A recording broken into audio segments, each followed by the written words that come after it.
future, shattered dreams, end of times ain't what it seems. Hello friends, this is Sam Chaney reporting for Weaponized News. Today is May 13th, 2026. Thank you for joining us on this Wednesday edition of Weaponized News. We have quite a bit to go over today. Trump and the technocracy in China. Iran war day 75. Where are we at with all of this?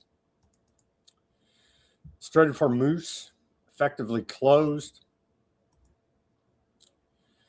We have they're rolling out technocracy. They're rolling out autonomous humanoid robots working on sorting out packages on an 8-hour shift. They just launched that video today out of the heck's the place called? Out of Figure Robotics. Of all that and much more, all these bankers saying that, yeah, you're all going under the thumb of technocracy essentially here now. We have all these clips for you. We got a new Federal Reserve chairman approved by the Senate today, confirmed by the Senate, Warsh, all up in Epstein files. So there you go. We're going to cover all that. We got Epstein news, geopolitical news, economic news, the ethnic cleansing genocide program in Lebanon and Gaza continue. We're going to cover all that. We're going to take a look at this reporting. We continue. We've reported multiple times here. But again, now I guess it's not even news until the failing New York Times reports it. Systemic prison rape going on against Palestinians detained there by the aardvarks. So I guess it's news now that the failing New York Times has decided to cover it. All of that and much more on this Wednesday edition of Weaponized News. If you missed yesterday,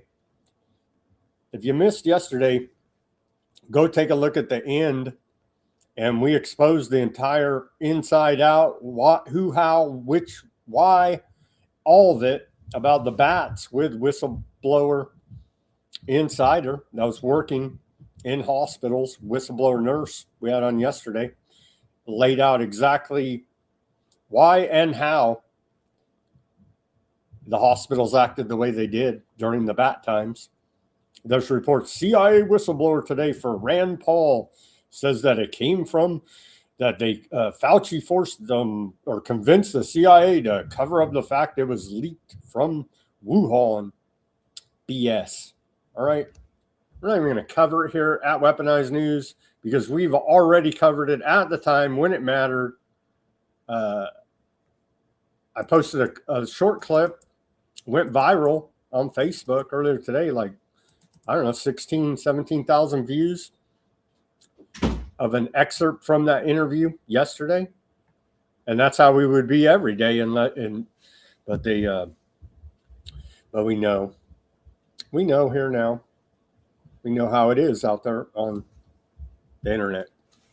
And so we hate Trump on YouTube, Putin's evil on YouTube, and we love Aardvark Clan. So there you go. There you go. Seriously, though, let's get to this day in history. Thank you to everybody for tuning in as I see people coming online right now. Shout out to Mac over there on the YouTube, Silver on the Rumble, Fat Bob. He said, yes, you did expose the bats. Absolutely. We did it again yesterday. We did it at the time when it actually mattered. And that's why they didn't like us so much. I don't care. Honestly, we did the right thing, and I'm going to stand by that. And I'll go to Judgment Day of my and be judged by my Creator, standing on that work. So how you like that? How you like that? All right, let's get to this day in history. We have a lot of news to get to today. Not that much on this day in history, actually, of significance for this show. Anyhow, On this day of May 13th, we go back to the year 1607, and we saw English colonists led by John Smith establish Jonestown at a second landing near James. I'm thinking of the Colt down there in Guyana, Jamestown. And so it was the second landing near the James River in Virginia, the first permanent English settlement in North America, established on this day, 1607. 1830 on this day, the Republic of Ecuador is founded by Juan Jose Flores as the president. 1846 on this day, back when Congress acted like there was, I don't know, I guess the Constitution says we're technocracy of the world, police of the world, and everyone needs a microchip up their rear end. That's the new Constitution for America. But back in 1846 on this day, Congress votes for war. U.S. Congress votes in favor of President James K. Polk's request to declare war on Mexico over border disputes. Now we just make up lies, spin it, change the name of the operation. They voted again today, and they refuse to hold the executive branch accountable. That is your U.S. Senate. Cowards, and the majority of them covering up sex crimes. So there you go. That's your U.S. government. On this day in 1861, Queen Victoria of the UK at the time announces Britain's position of neutrality during the U.S. Civil War. Sure, wink, wink. 1917, on this day, we saw the first appearance of the Virgin Mary to 3 shepherd children in Fatima, Portugal, widely reported as a miracle. I don't know, I wasn't there, but a lot of first-hand account testimony say that it was a real thing. 1917 on this day. 1979 on this day, the dirty Iranians, I'm telling you, they're going to nuke us in 2 weeks. The Energy Secretary today, Chris Wright, said, oh, yeah, they're getting ready to enrich the uranium to 90%. They're going to nuke us in 2 weeks again. So just never-ending nonsense lies out of these propagandists calling themselves your government, saying we're keeping you safe by putting you into poverty and murdering women and children. But on this day in 1979, Shah of Iran and his family are sentenced to death in Tehran. On this day in 2012, 49 dismembered bodies are found on a Mexico highway as part of the Mexican drug war. And there were reports, oh, by the way, CIA is running black op secret operations. They're in Mexico, as per usual, running them all over Central and South America. And so we do appreciate their efforts in covert warfare. It used to, like, America used to be like, we're not into that. You know what I mean? But now it's like, MAGA, they're keeping us safe. It's just, I think it's the media, honestly. I think the majority of Americans are against illegal foreign covert wars run by the CIA against sovereign countries. Maybe not. Maybe not. I don't know. It's hard to tell with so much disinformation and misinformation out there. But yeah, we have that report we'll get to in the news. CIA running a secret war in Mexico. And on this day in 2021, the American CDC says people that are fully miracled up with the bat miracle can stop wearing their masks. So that's good of them. And then he went on to change the rules 20 different other times and said, well, hey, at least the boosters are still on the market there. So, and rats are falling from the sky everywhere we look. Okay. Not in the mainstream history, but part of American history, very important part here, posted by Jason Bassler from the Free Thought Project. He says, on this day 41 years ago, a U.S. city bombed its own citizens. Philadelphia police dropped explosives on a Black liberation group's home, killing 11 people and leveling a neighborhood. Well, aardvarks, that's kind of their thing, leveling everything. But this was in Philadelphia. But sure, tell me again how violence has no place in our political system. Yeah, they killed a bunch of these blacks, part of Move. And there it is, in residential neighborhood. Yeah, they wiped out, what, 1, 2, 3, almost 3 blocks. You can see right there. We'll call it 2.5. Yeah, it was for their own good, though, right? Sure it was. There were some of those blacks, and so they deserved it for their hair. And then there's the burnout homes. And then this part of the story, it wasn't just the bombs or fire. It continued in how officials handled the victims' remains. Bones of black children were stored, studied, and misplaced for decades. Families had to protest, sue, and demand dignity to get those remains returned. And we have reports of the ultra-Zionist settlers in the occupied West Bank digging up the remains of dead Palestinians. And so history doesn't repeat, but it certainly does rhyme here now. We see the same actions being taken by governments around the world. Just so happens our greatest ally, best buddies, they're probably modeling their program off of how the U.S. government treats its citizens.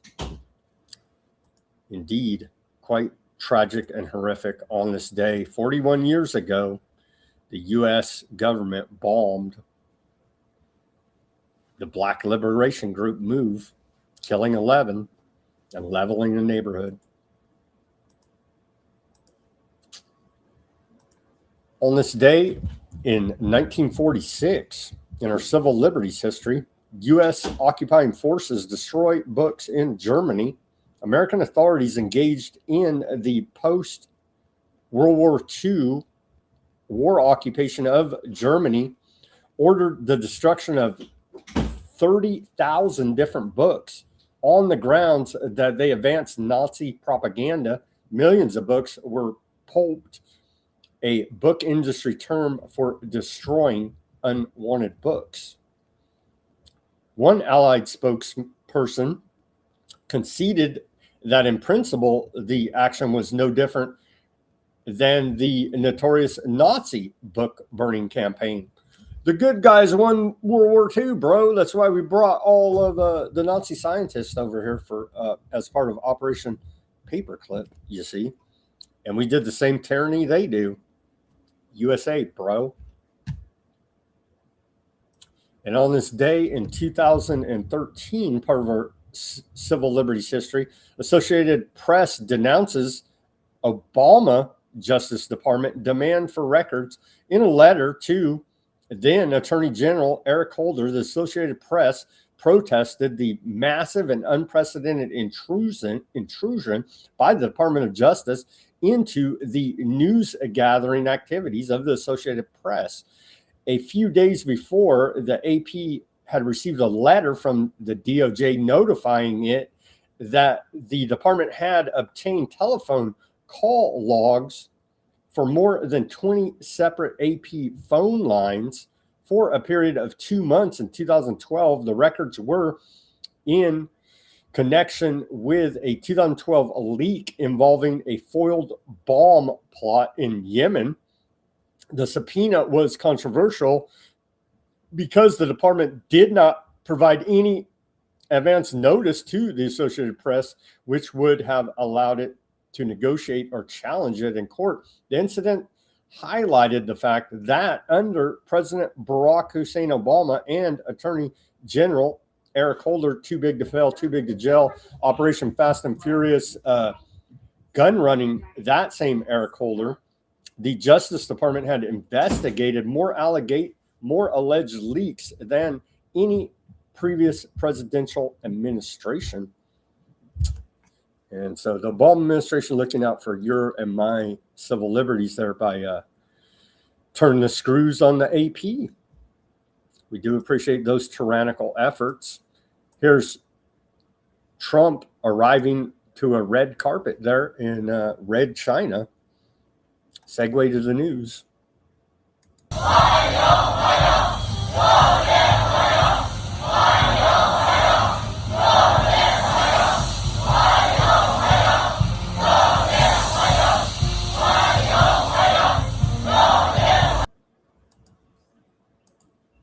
Really?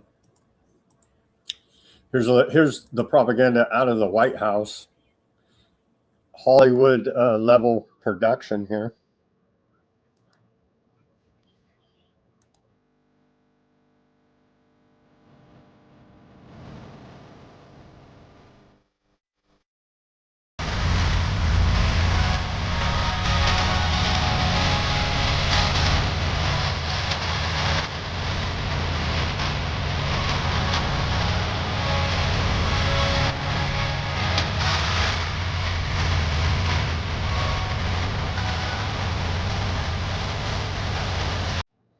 So yeah, it's a world government meeting there between Trump and China behind the scenes. Operation Lockstep. Don't get it wrong. Don't get it wrong what's going on here. And so technocracy is over there with Trump, your corporate fascist government, i.e. technocracy. U.S. President Donald Trump lands in Beijing, and he's got the CEO. He's got Elon Musk, CEO of Tesla, SpaceX, Jansen Hung, NVIDIA CEO, Tim Cook, Apple CEO, Larry Finkelstein, BlackRock CEO, Steven Schwartzman, Blackstone CEO, Kelly Ortberg, Boeing CEO, Brian Sykes, Cargill CEO, Jane Fraser, Citigroup CEO, Larry Culp, General Electric CEO, David Salmon, Goldman Sachs CEO, Mi Haranta, Micron CEO, and Almond, Qualcomm CEO. And so that is your corporate fascist government, i.e. technocracy. Scream some more about elections to me, please. Can't get enough of that nonsense. Here's the combined market cap of companies. This is the thumbnail, by the way, of the show. Very illustrative, I would say, here now. The combined market cap of companies whose CEOs are on Air Force One heading to Beijing. And you can see right here, all the big dogs. And then these guys get you in debt. All these guys, yeah, they all get you in debt. Or they bomb you, or they put microchips up your rear end.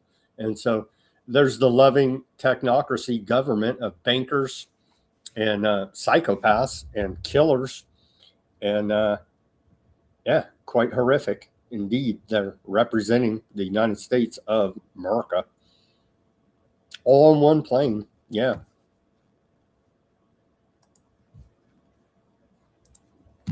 Here's a little Marco Rubio. They think it's all funny. This is the same tracksuit that old Maduro was wearing when they kidnapped him, or at least images of him being brought into New York after his kidnapping. Here's little Marco, fake and gay. The idiot Republicans say the dream ticket is J.D. Vance and little Marco. Good luck with that. It's not going to, they're not popular. They're like, nobody likes these people except for shill fake MAGAs and complete morons. So that's the dream ticket for MAGA in 2028. J.D. Vance and little Marco Rubio. Good luck with that. Trump says U.S. does not need China's help on Iran. Trump said he does not believe China's assistance will be necessary to bring an end to the U.S. Aardvark land a war on Iran or loosen Tehran's control over the Strait of Hormuz, speaking ahead of his arrival in Beijing. He's there now, earlier today. Before departing Washington, Trump downplayed any potential Chinese role in resolving the war. He said, quote, "I don't think we need any help with Iran. We'll win it one way or another, peacefully or otherwise," he told reporters. I think that was from yesterday. Anyhow, Iraq, Pakistan ink Hormuz safe passage deals with Iran. So Iraq and Pakistan have reached separate agreements with Iran to move crude oil and liquefied natural gas through the Strait of Hormuz under Tehran's new system for controlled passage through the strategic waterway, according to a report out of Reuters. So I guess it's time to sanction and bomb Iraq. Oh, we already are. Time to sanction and bomb Pakistan. Oh, we can't do that. They got nukes, bro. I see. Well, Iran is still making money on exporting oil. Sorry to report to you here now, as evidenced by this deal, and they're shipping it by land out the back door through Pakistan. Very underreported. We have a Congress? No, not so much. We have a bunch of sex offender cover-uppers. The U.S. Senate voted 49 to 50 late yesterday to block an Iran war powers resolution, making it the seventh failed attempt to advance limits on President Trump's campaign against Iran since it started on February 28th. We're on day 75 of the Iran war. The resolution introduced by Senator Jeff Markley came closer to passing than any previous vote on the conflict, and was the first procedural test since the War Powers Act 60-day deadline expired May 1st. Why do we pay taxes? Why do we have a government? For them to not carry out their constitutionally mandated duties. You see? 3 Republicans broke with the party to support the measure. Alaskan Senator Murkowski, Maine Senator Collins, and Kentucky Senator Rand Paul. Democrats argue the White House is now operating in violation of the 1973 War Powers Act after failing to secure congressional authorization within 60 days of launching the military operation. The administration claims a 2-week ceasefire ordered on April 7th paused the statutory clock and preserved executive authority. The U.S. is still maintaining a naval blockade on Iran, an act of war under international law. We're still in a war, and we've weaponized the dollar against them, sanctioning them, and the whole rest of it, blocking from Western banking. And so we're in a war. We just may not be in a hot, heavy shooting war right now. There's little skirmishes still going on in the Strait of Hormuz. Not a full-on, all the way to the U.S. military bombing campaign. We're in a damn war with Iran. You better believe it on day 75 here, regardless of what your crooked Senate wants to vote on. But again, giving away their power to the executive, why do we even have them? So they can insider trade and all the rest of the corruption. U.S. intel agencies say Iran retains majority of pre-war missile stock. U.S. intelligence has estimated that the Islamic Republic retains significant missile capacity and capabilities, despite Washington's claims of a shattered Iranian military. Trump says we blew up their whole military, we killed all their leaders, but Khomeini's still in charge. The Strait of Hormuz is blocked, and the U.S. intelligence says their army is pretty damn strong. The report states that there are classified assessments from earlier this month that show Iran has regained access to most of its missile sites, launchers, and underground facilities. Iran has restored operational access to 30 of 33 missile sites it maintains along the Strait of Hormuz, which could threaten American warships and oil tankers. Yeah, we've won the Iran war 75 times, according to Trump. U.S. lawmakers admit heavy losses of 39 U.S. aircraft in failed Iran campaign. This is a report out of the Cradle. That's why they word it that way. Of course, we know it's a blazing success.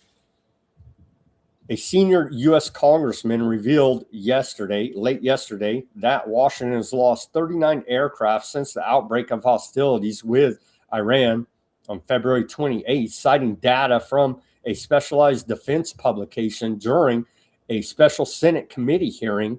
Democrat Congressman Ed Chase questioned Pentagon officials regarding the staggering material cost of the conflict, noting that the reported losses are likely higher given that the data is nearly a month old. You think they're lying? The figures originally published by defense outlet The War Zone indicated that while the U.S. Air Force conducted nearly 13,000 shorties during the war, the attrition rate has been significant.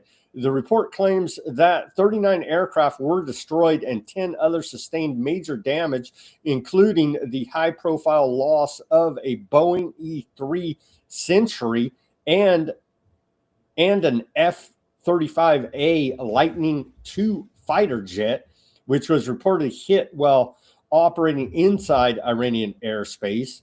When pressed on the financial impact, Pentagon Chief Financial Officer Jay Hurst declined to provide immediate figures, stating that the quote full diagnosis is required before estimating the retention cost of the fleet. And that's a fancy spy plane right here. Yeah, they shot that thing down. They shot down that fancy U.S. spy plane, sadly enough.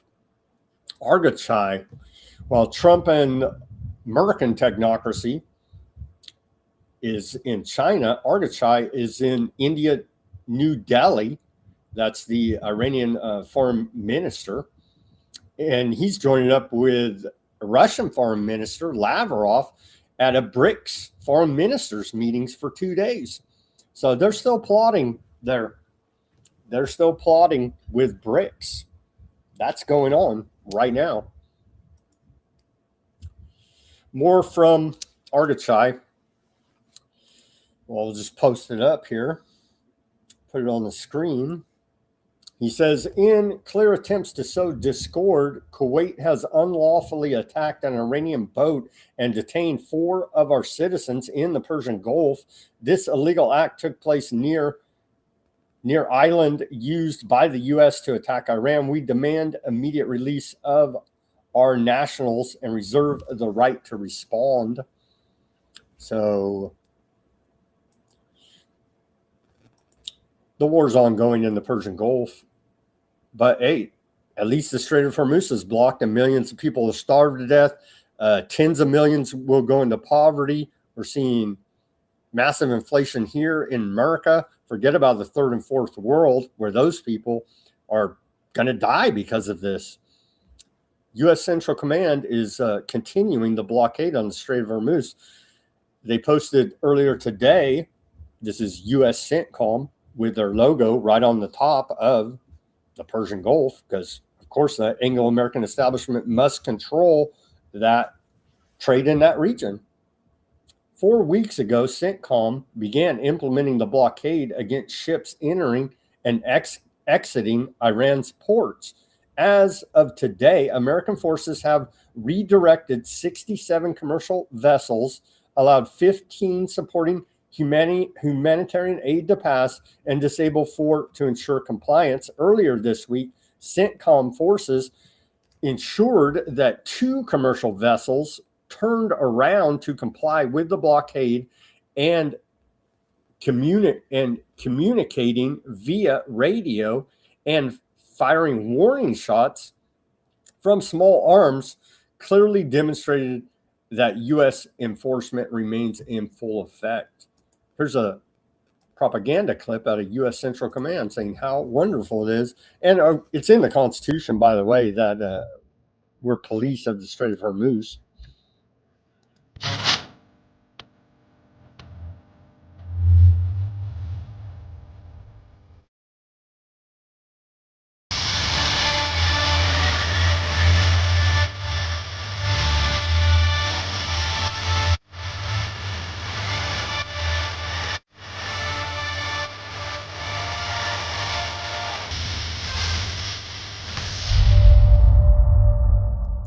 Right there. You see it on their logo. And as Fat Bob says, yeah, exactly what he says there. We've covered it. They say it, they continue to tell us if you would listen.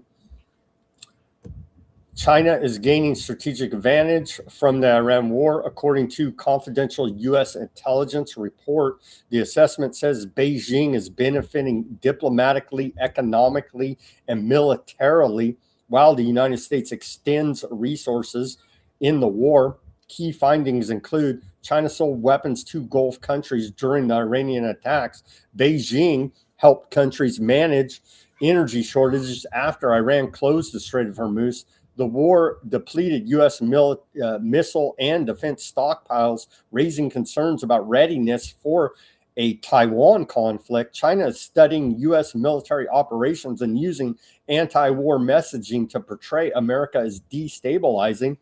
Analysts say the conflict is improving China's global influence and weakening U.S. standing with allies. That's a report out of the Washington Compost.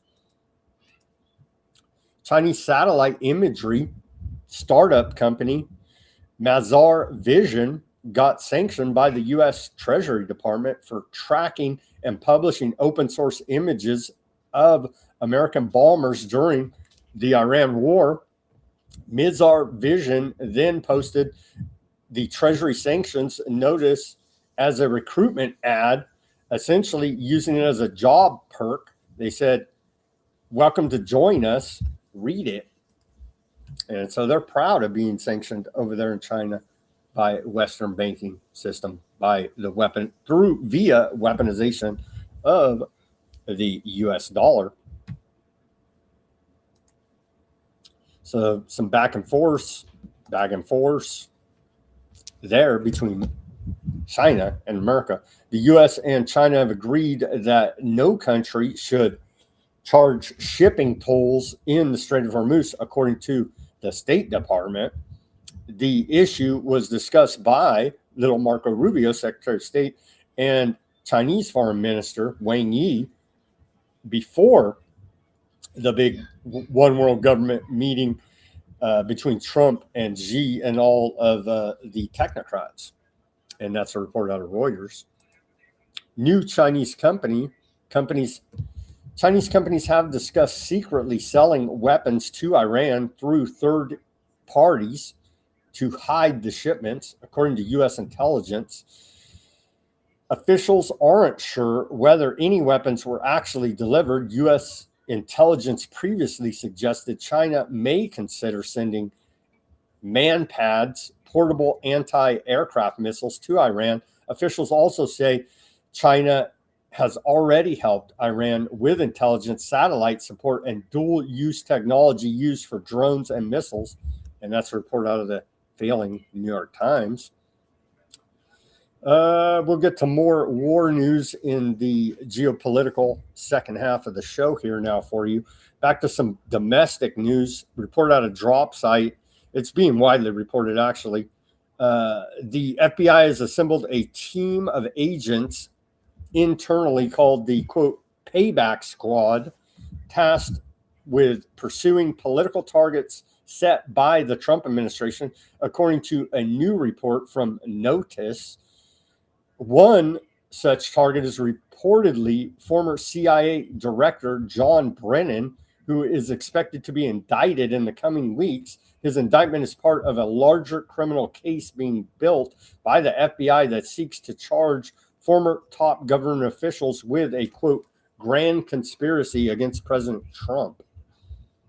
They keep charging them, indicting them, and it keeps getting thrown out. So we'll see how this goes. I'm not holding my breath that they're going to actually put former CIA Director John Brennan in jail for anything. Give me a freaking break. But trust the plan, drain the swamp, all the same stupid bullshit. People still follow it. I can't, and I won't. Trump's Department of Homeland Security has appointed former Geo Group executive David Venturella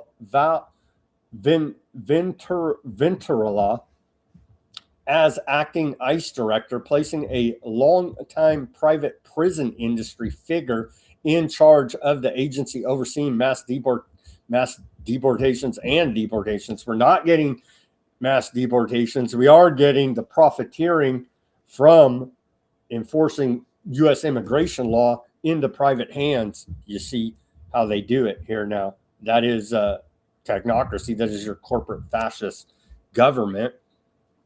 He worked for private prison giant Geo Group from 2012 to 2023, a senior vice president of client relations and corporate development, then continued as a paid consultant through January of 2025. The company currently holds more than $1 billion in ICE detention contracts, i.e. FEMA camps. So, yeah, they do love their corruption in the most transparent administration in history. The CIA has 24 hours to return files they stole from Tulsi Gabbard's office, or else Rep. Anna Paulina Luna demands the CIA return a JFK and MK Ultra files, or she'll make a motion to issue a subpoena. 40 boxes were seized from the Director of National Intelligence office by the CIA. Yeah, good luck threatening them. Here's CIA whistleblower claims that the agency took the boxes. Let's hear this. The CIA refused to provide information necessary to understand why analytical standards at the CIA were violated. The CIA illegally monitored the computer and phone usage of DIG personnel, their investigations, and contact with whistleblowers. These were Americans being spied upon illegally while executing duties directed by the president and under the authority of the Director of National Intelligence. One CIA contractor assisting with the DIG's investigation into the events that transpired. And Trump signed off on the 702 FISA illegal spying, the same thing they're talking about they did to him. So F all of you criminal tyrants. Between 2022 and 2023 was fired by the CIA one day after meeting with the DIG. When the DIG...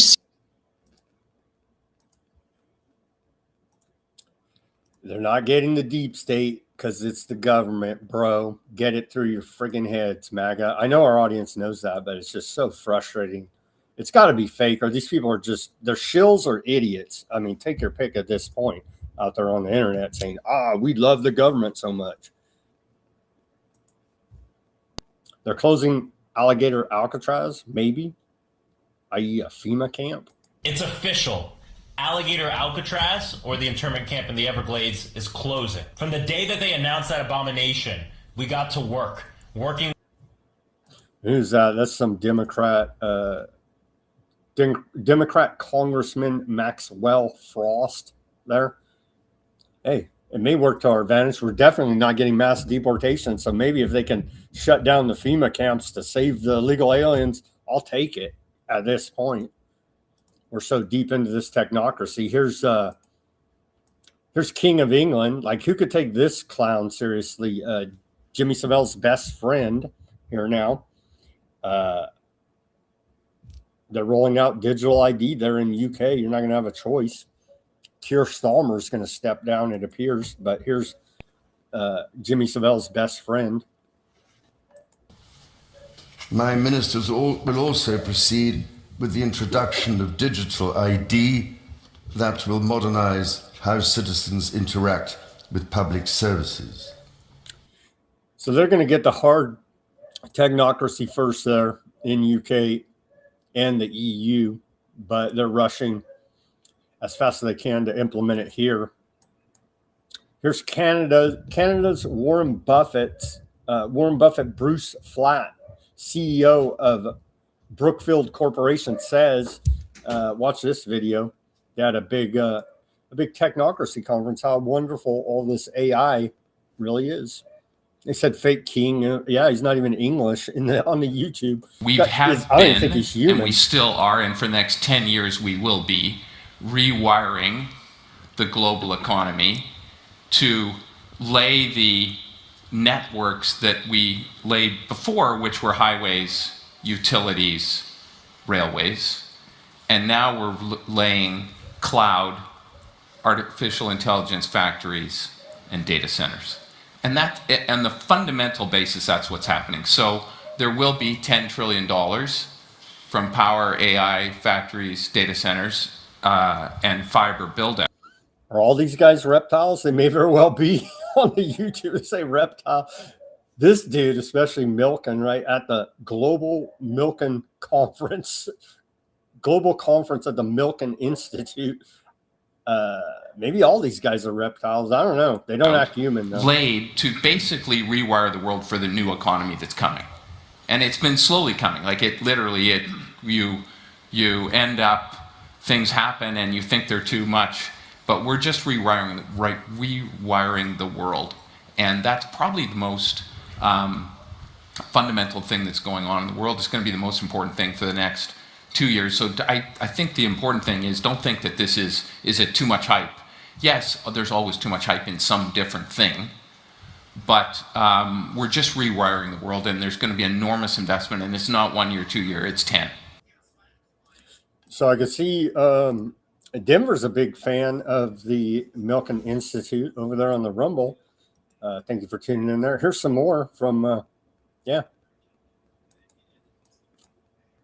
old Michael Milken himself. Let's hear about how AI is going to take over, and we're all going to have our own AI doctors, essentially. It's going to be wonderful. Don't forget IBM and the IBM and the Holocaust. Don't forget that. Today, it's impossible for your clinician, your doctor, to give you the best advice. They want to give you the best advice, but it's impossible with 100 new developments all over the world being released. So, since our phones, we can find you, obviously it won't be long before you're going to have your medical teammate who has all your clinical information, all your medical information, will have surveyed everything in the world that's gone on overnight while you were sleeping. And therefore, we have to think who's going to power billions of these, and the same thing's going to happen in education. But what we've seen here in this artificial intelligence, and here's a slide, 4 times the accuracy of a human doctor. So these should be available to every single person on the planet someday. Sure, but you're going to have you're not going to be able to afford electricity, or you're going to die of dehydration because the data center sucked up all the water and you can't afford your utility bill. So good luck paying for your AI doctor that's going to save you. They're selling us a load of BS. Here's more. Larry Finkelstein, CEO of BlackRock. Let's hear what he had to say. And Snow said he thinks that they all ate babies. Yeah, they probably did. That's how you get in the club. Drink the children's blood and eat the babies. But now, because of drone warfare, we have to relook at all forms of security. and the need for rebuilding the GCC region, to rebuild it so that it's going to be in a position where it's not going to be obstructed by drone warfare. So many more things are going to have to be underground. But even here in the United States, if we're going to be building, let's say, these 1 gigawatt data centers, how do we make sure we're not protecting those $50 billion, $75 billion investments? We have to re-look at everything because of the role of drone warfare. Right now we're looking at it internationally, but one of my concerns is, could it be a domestic terrorism using a $3,000 drone? So all of these things are actually... So it's exciting that Larry Finkelstein, CEO, is going to weaponize his company to protect your retirement, essentially. Opportunities, not problems. It's going to require, as we said, trillions of dollars of capital. Governments cannot build these out alone. They don't have the wherewithal. And two, their deficits are starting to mounting. U.S. data center hubs of the future top 10 there. They're overrunning Texas, Virginia, Georgia, Pennsylvania, Arizona. Arizona's like drought stricken, right? It's like desert. They don't care. They take all the water, laugh in your face out of the Colorado River.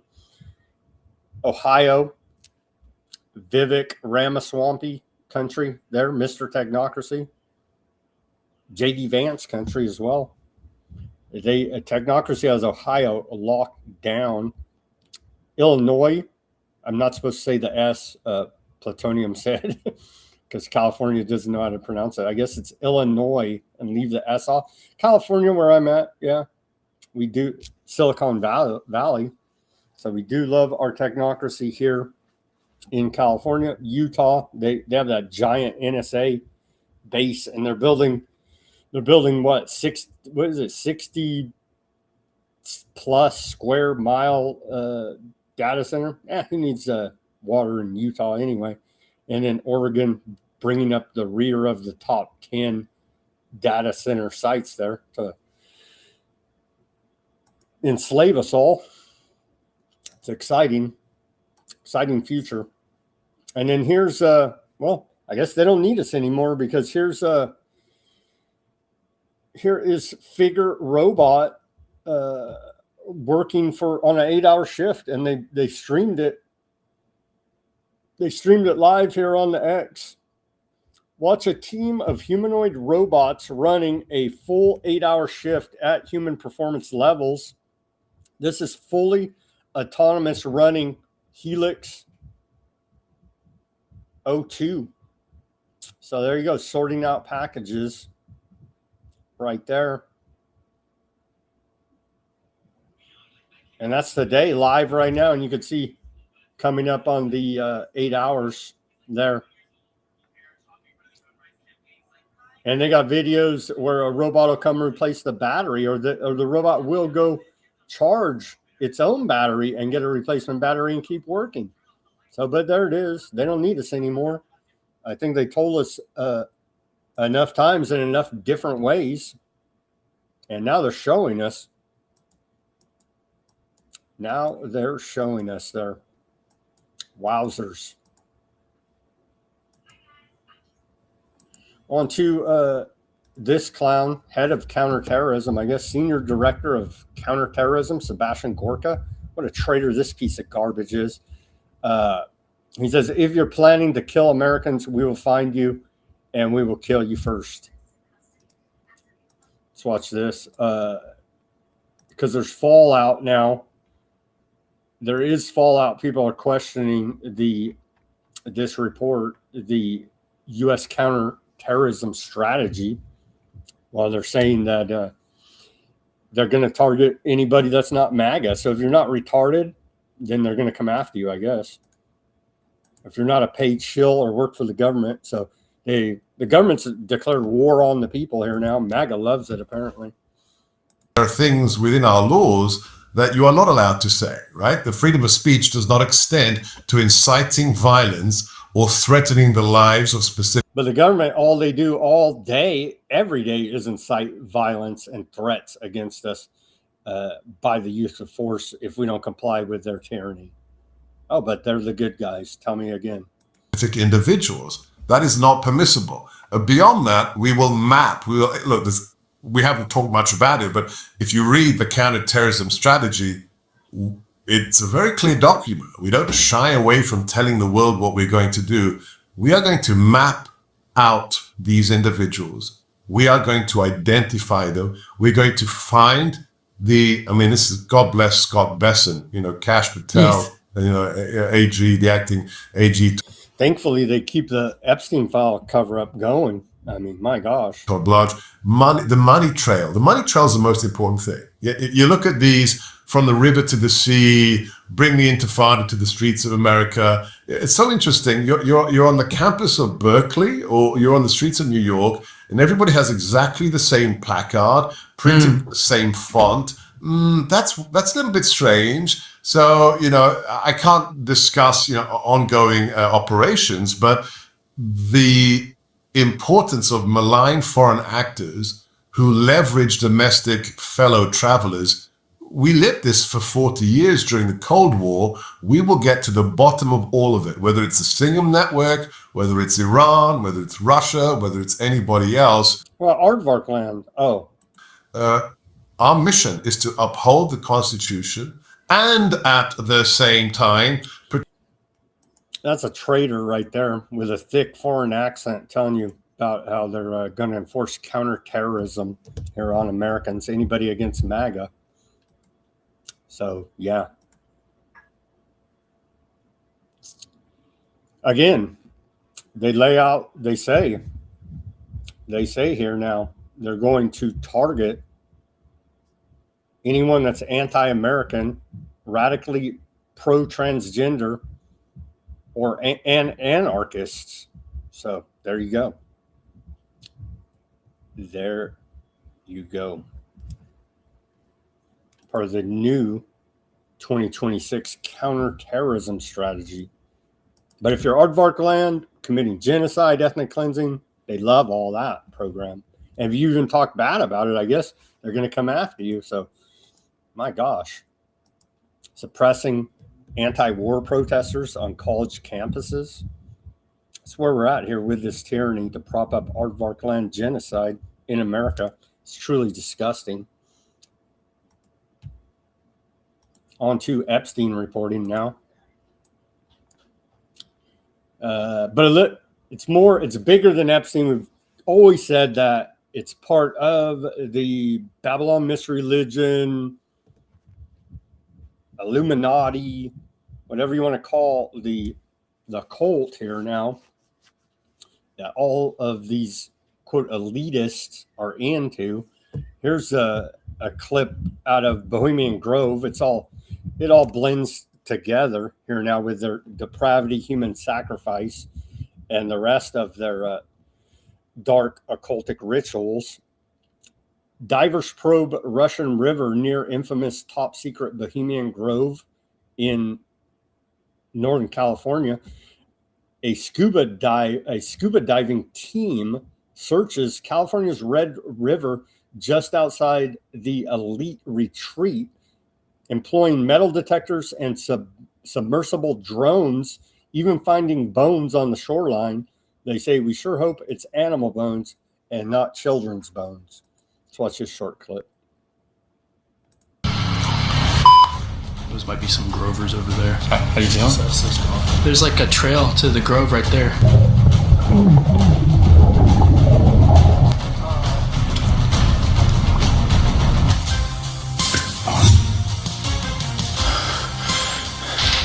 Did someone really see this? I think we should.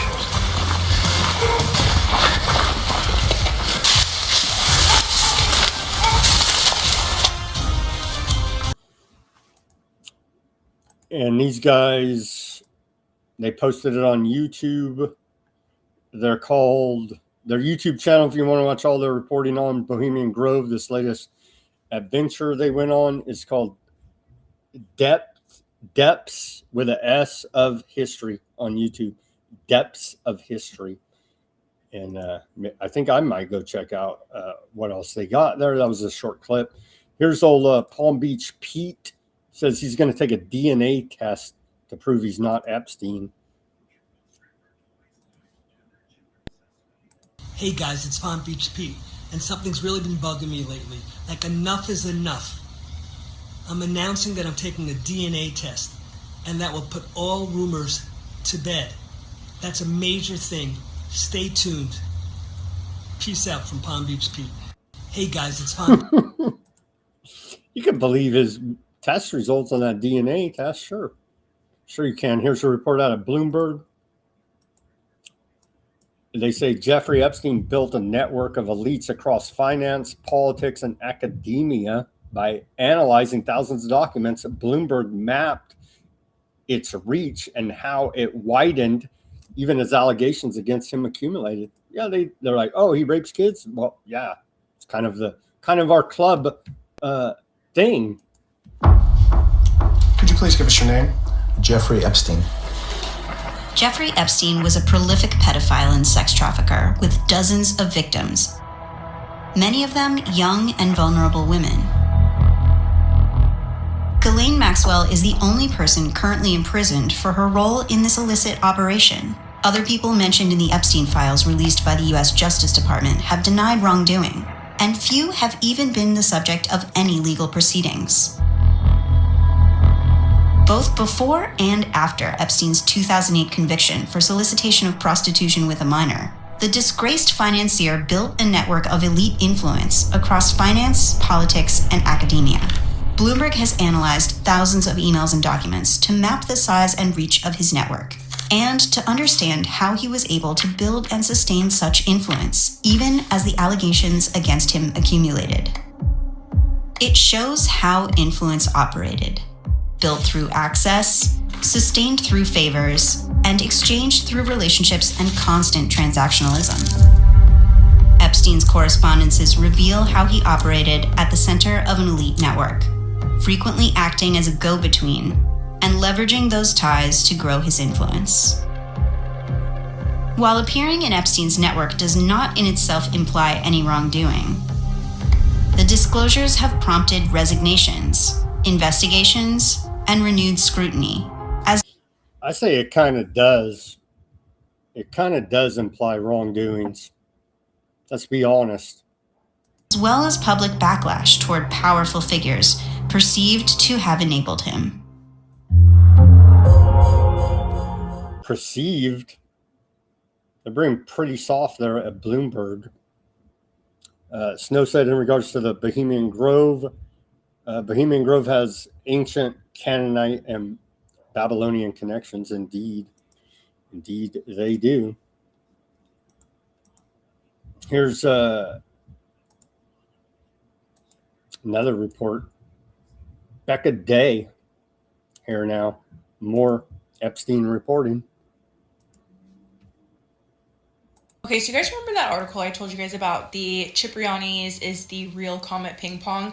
It literally altered my brain chemistry because it's so spot on. Like, when you really look through the context of Cipriani's throughout the DOJ files, throughout Gmail, whatever, it's so obvious that Cipriani's was a hunting ground for so many more people than just Harvey Weinstein, and Harvey Weinstein was just the person who got caught. And I'm like not saying that Harvey Weinstein was like the fall guy by any means. I'm just saying there were many more perpetrators who were utilizing Cipriani's the same way that Harvey Weinstein was that have not been caught, and Cipriani's has not gotten in any trouble for being a hub, a hunting ground for predatory people. And I know I included some of these emails in a video I did a few uploads back, but I really need to make sure you guys are reading these. This is nuts. This was a conversation between Sarah Ferguson and Jeffrey in 2010. And Jeffrey says to Sarah Ferguson, I met with Cipriani yesterday. He is a great friend to all of us. Here is someone who is redacted sending Jeffrey a photo of Cipriani upstairs. Here is a conversation between Ramsey Akali Jeffrey, and he was a recruiter for Jeffrey, if I'm remembering correctly. But Ramsey emails Jeffrey in 2016 and says, Jeffrey, I'm dating a girl that spends a lot of time at Cipriani's, and she often doesn't tell me when she's going there.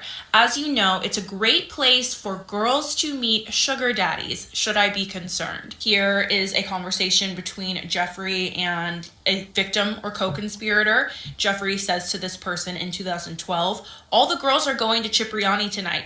You should go hunting. So TikToker reported there, Becca Day can figure this out, but the FBI and the Department of Justice can't seem to figure any of this out. There's more on Epstein. And we covered some of the testimony yesterday from the House Oversight Committee there of the victims in Palm Beach. Here's more from Robert Garcia going after him still. But see, they have ulterior motives here. They're politically motivated. And we're motivated to expose the fact that they're all part of this Babylonian mystery religion, Illuminati death cult that drinks the children's blood and eats babies. So we have a little bit different motivation on why we're exposing this, I would say, at this point. I mean, first, it was an opportunity for survivors to testify in a hearing format, which had not happened. Yeah. And I think Republicans for months and months have said they want to uplift survivors. You have never scheduled any kind of hearing to hear from survivors into the congressional record. So we thought that was important. And as it relates to Rosa and so many others, what we've learned, especially recently, is that after the 2008 prosecution, really the sweetheart deal, there was a slap on the wrist to Jeffrey Epstein. He went on to essentially then build this international sex trafficking ring of children, of minors, of girls from across Europe and the world that he brought to the United States. And so that piece, what Rosa experienced and so many others, was made possible because of the failure of Alex Acosta and not taking the advice of the lying prosecutors to actually go not only... Acosta said he can't touch him. He's intelligence. Well, yeah, he's above all intelligence. He's a Rothschild spy. So, yeah. Here's something that came out of that hearing yesterday. The Treasury Department is still withholding Epstein-related suspicious activity reports tied to $1.5 billion in wire transfers. Let's hear that. But, yeah. They can follow the money, figure all this out, make the links. They refuse to there because they're covering it up at the Department of Justice. I want to turn to another topic, following the money. You're aware of Epstein-related financial records called suspicious activity reports, SARS reports, that have not been produced, correct? Yeah. And just to... But those reports, they write them off and just say, oh, those are crazy people. And you're like, but the body's laying right there. Oh, don't be a panicking. Level set. A suspicious activity report is a report produced by a bank anytime a customer performs a questionable transaction. It turns out there were numerous such reports filed by banks with the Treasury Department. On Epstein, they just like, who cares? Oh my gosh, so sinister, so sick, so evil. That's your government. That's your government working with Epstein. Here's the new chairman of the Federal Reserve, Kevin Warsh, all up in the Epstein files. They changed it up a little bit here. Now they don't give us the count. They don't give us the count about how many files. Let's run through it here again. They don't give you the count. They used to give you the count. And so they're giving us less data now, or at least making it harder to search. We'll come back to that. Let's take our live commercial break right now, and we'll come back to searching the Epstein file database. Everybody go to weaponizednews.com/shop and get yourself a holograph sticker over there, a white background sticker, a clear sticker. We got baseball caps, t-shirts, coffee mugs, all kind of gear. weaponizednews.com/shop. The link's in the description below this video. Give us a donation. Buy me a coffee, Bitcoin wallet address, Cash App, secure PayPal donation on the front right there of weaponizednews.com. Give us a paid subscription. We give away everything free. Go to Weaponized News Substack. You got the full show there. You got little breakdown videos there that Substack does. You got, I provide a summary of the show and links to almost everything we talk about. They're documenting all of this evil that we continue to report on. And for your further research purposes, at Weaponized News Substack, become a paid subscriber there. The link's in the description below this video. Many different options to support this broadcast. Patron the store, give us a donation, become a paid subscriber. Weaponized News Substack. Give us that like, share, subscribe, push that notification button. All that's free. Any which way you choose to support us is much appreciated. Thank you to everybody out there listening and sharing and supporting the show.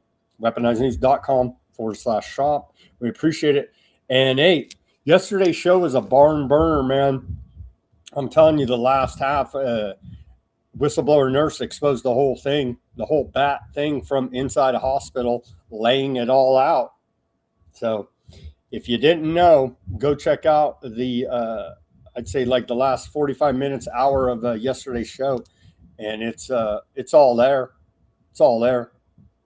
Exposing the whole bat crime timeline. So original reporting from whistleblowers. You're not going to see it on your Mockingbird media. Sad to report to you here now. And they destroyed her life, right? She had to move to a different state, blackballed by Rockefeller Medicine here in California, is how serious it all was for her simply having some ethics. I know ethics are conspiracy theory, but she actually had some ethics and said, what you guys are doing is wrong. And they said, give us the money. F you, lady, basically. And now you can't work anymore for having ethics. That's where we're at in this country. Very sad state of affairs. Let's look up old Kevin Warsh here. I just want to cut and paste his name. Warsh. Our new. Let's go back here and we'll put his name in here and take a look at the Epstein files. Search it up. See, they used to give you a number count about how many times I haven't searched this for a couple weeks, but I do remember old Kevin Warsh. Yeah, well, he's there.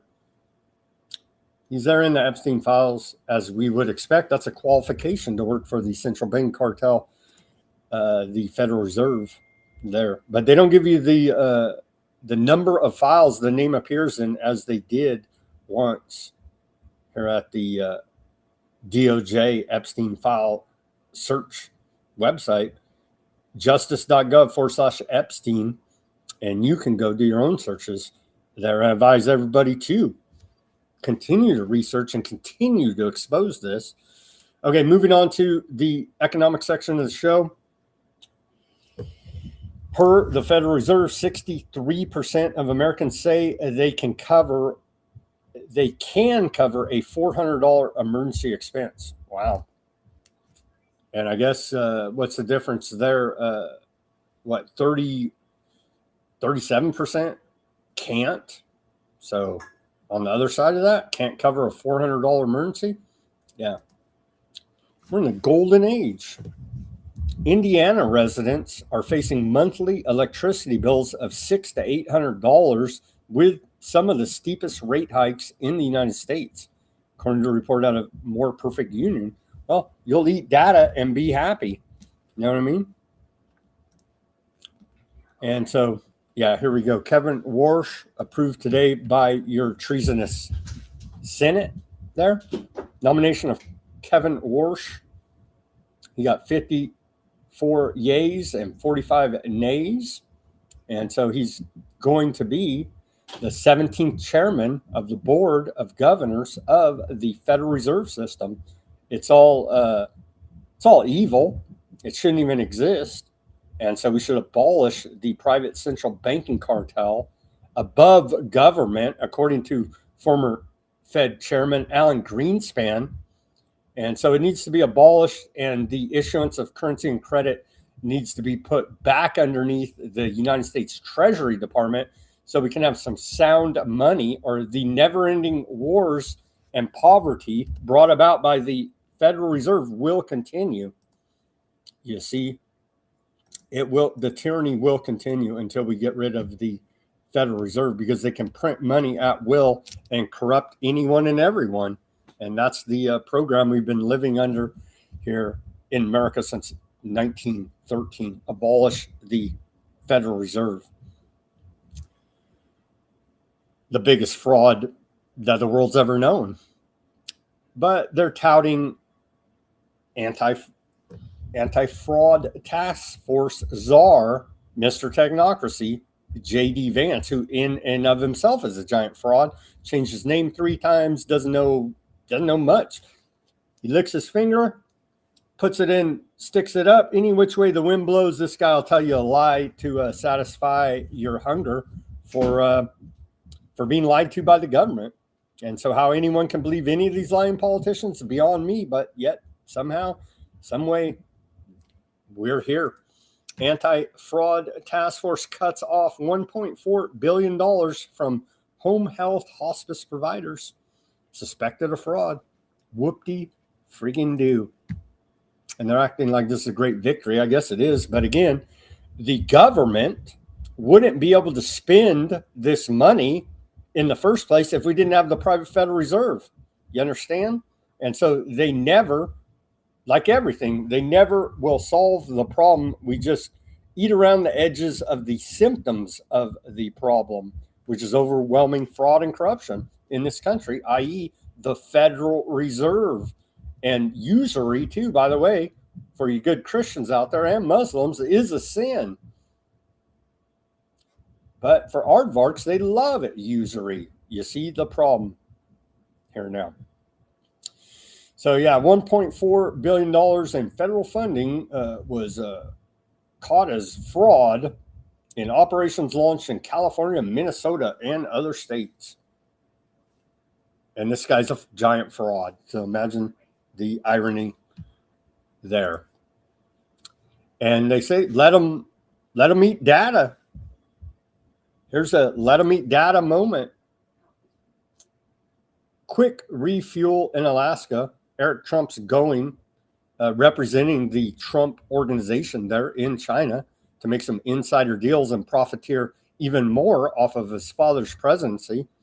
And so, yeah, it's all funny. And you're big celebrities and we can't afford fuel, but you're having a quick refuel there in Alaska. And so let them eat data moment from the Trumps. They're disconnected from reality, or at least from everyday Americans that they allege to support MAGA. No, it's all bullshit. They're con artist criminals, insider trading. So where are we at with all this oil? IEA warns global oil inventories depleted at record pace. The International Energy Agency projected global oil supply to drop by 3.9 million barrels per day through 2026 as a result of disruptions caused by the Iran war. More than 10 weeks after the war in the Middle East began, mounting supply losses from the Strait of Hormuz are depleting global oil inventories at a record pace, the IEA said in its latest oil market report.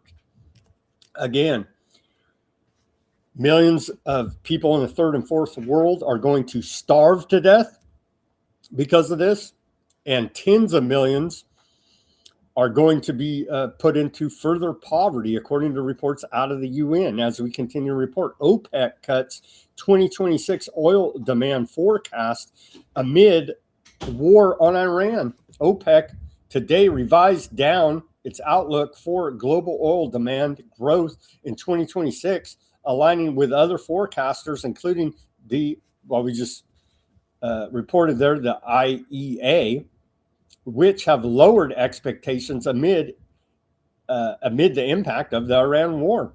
Despite the downgrade, OPEC projected a less severe reduction in demand than the IEA. According to OPEC, global oil demand is now expected to increase by 1.17 million barrels per day in 2026, compared with its previous forecast of 1.38 million barrels per day. For 2027, the organization raised its demand growth estimate to 1.54 million barrels per day, an increase of 200,000 barrels per day from its earlier projection. And so we need a whole lot of Rockefeller oil to go ahead and build data centers to take your jobs and roll out the weaponized Terminator robots, you see. And it's all good for the environment and the earth. What happened to all of the outrage about climate change, CO2 emissions, environmental pollution, which is very real? Yeah, who cares? We got a technocracy to build, you see. And so kind of exposes all the fake environmentalists out there, doesn't it? Sure does. IMF, the International Monetary Fund, says there is a risk of a global recession if oil prices remain high until next year. You think? Some words of wisdom from the economists at the International Monetary Fund. And now, as per usual, we take a look at the price of a gallon of gasoline on average, according to AAA across America. Let's take a look at that. We're up to hanging tough at $4.51 for a gallon of gasoline on average, as you can see right there. Here in California, they're beating us down. I don't drive anymore, as little as I possibly can. I'm conserving for the environment over here. It's up to $6.14. And then, of course, diesel, which is used to transport many goods, it's well above $7 here in California. But we're in the golden age of the economy, according to Trump. So don't be a panicking. And if you're concerned about the gas price, it's a Democrat hoax. So there you go. Here's again now the Iran war energy cost tracker out of the Watson School of International and Public Affairs, Brown University. Let's take a look at this. It's racking up every day. We're on day 75 of our Iran war. So now, on average, we're up to almost $300 per household, $296.28 per U.S. household increase in fuel costs, both across gasoline and diesel. And so we're eating the cost here now of this war with the increased price of gasoline and diesel. And again, the cost is going to be passed on to the consumers of just your basic staples to survive: food, roof over your head, and some electricity, and anything else you may wish to purchase. The price is increasing rapidly due to the cost of transportation. And this thing's starting to look like the U.S. debt clock, excuse me. So total consumer burden since the war on Iran began February 28th, 2026, well over $38.8 billion. Also, Iran can't have a fake nuke. And again, State Department says we're bombing Iran for aardvark land and our own self-defense. And the intelligence community said Iran's not an imminent threat. And so thank you very much for the lies from the Trump administration there. Your pocketbook appreciates it. World Food Program said earlier today that it has been forced to cut emergency assistance in Syria by half due to lack of funding. And so these are some of the people that are going to starve to death. Who cares? They're a bunch of Syrian terrorists, right? Yeah.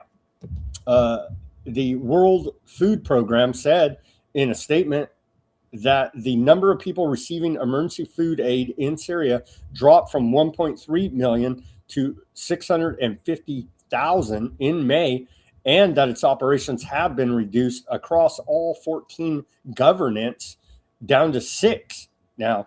At the same time, 7.2 million Syrians are still considered severely food insecure.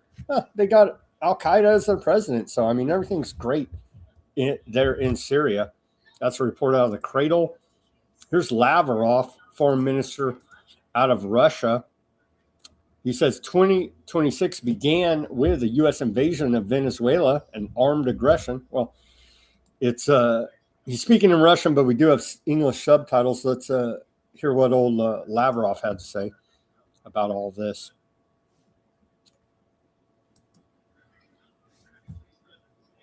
Нынешний год начался с вооруженного вторжения США в Венесуэлу и вооруженной агрессии Израиля и США против Ирана.